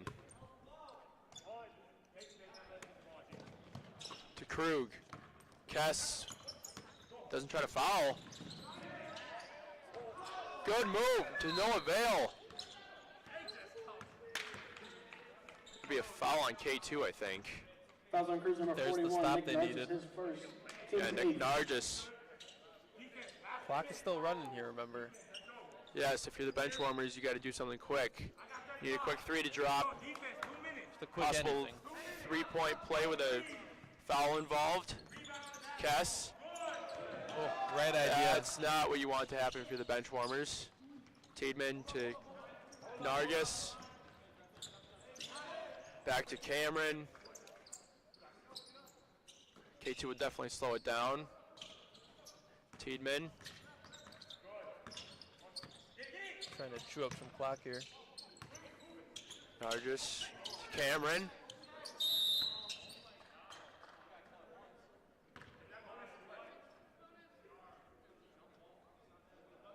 Fouls on benchwarmers. 134 and running in the second half. His third, team seventh. Yeah, the benchwarmers had the right idea there on their last possession, just unable to execute. K2 Crew able to get the turnover, potentially add on to their lead here.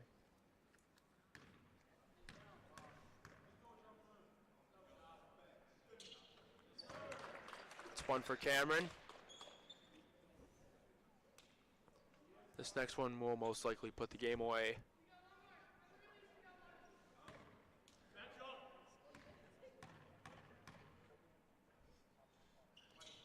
Cameron misses.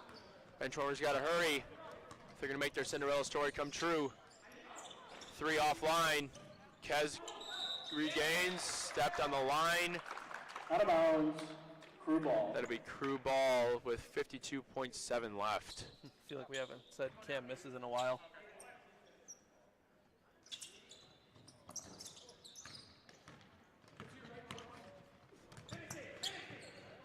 That'll be a lay-in by Eaton off the Eden. glass for two. And that will just about do it. Benchwarmers hoping for a prayer. Three. No. Cameron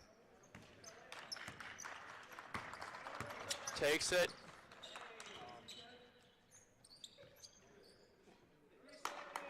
Krug lays it in. Crew with the top Puts the two. finishing touches on this one. As your A bracket champions will be the K2 Crew. Three off the glass by Wawrinski. That was close to the logo. Yeah. A little bit of noise coming from the crowd. Your A bracket champions are the K2 Crew. Good season from both teams. Unfortunately, the slipper does not fit from the Cinderella team. Great season from the Benchwarmers. Great season from K2 Crew. We hope to see you again next semester. Lucas, give me some of your final points on this game. I mean, we talked about it all game. Three ball. K2 Crew was able to knock them down in the first half. I don't know if they hit one in the second half, but the lead that they were able to build off Cam's momentum there, he took like the lead role. He was able to just keep going, keep scoring, directed his team, directing traffic a lot of the time, and I think they fed off that a lot. And the Benchwarmers, they had a great year. You know, Cinderella story, able to make it to the championship game, played hard. Probably could have hit some more shots that they had open there, but overall, I think we had a really fun game. Shots just didn't fall for the Benchwarmers, unfortunately, tonight. Good season by both teams. That will do it from here. Thank you again for tuning in this evening for the Intramural Basketball Championships. Once again, your final score from Catchell Gymnasium. K2 Crew 42, Benchwarmers 33. For Lucas Jones and our entire field crew, I'm Evan Crispin, thanking you for joining us. This has been a special sports presentation of UWW TV.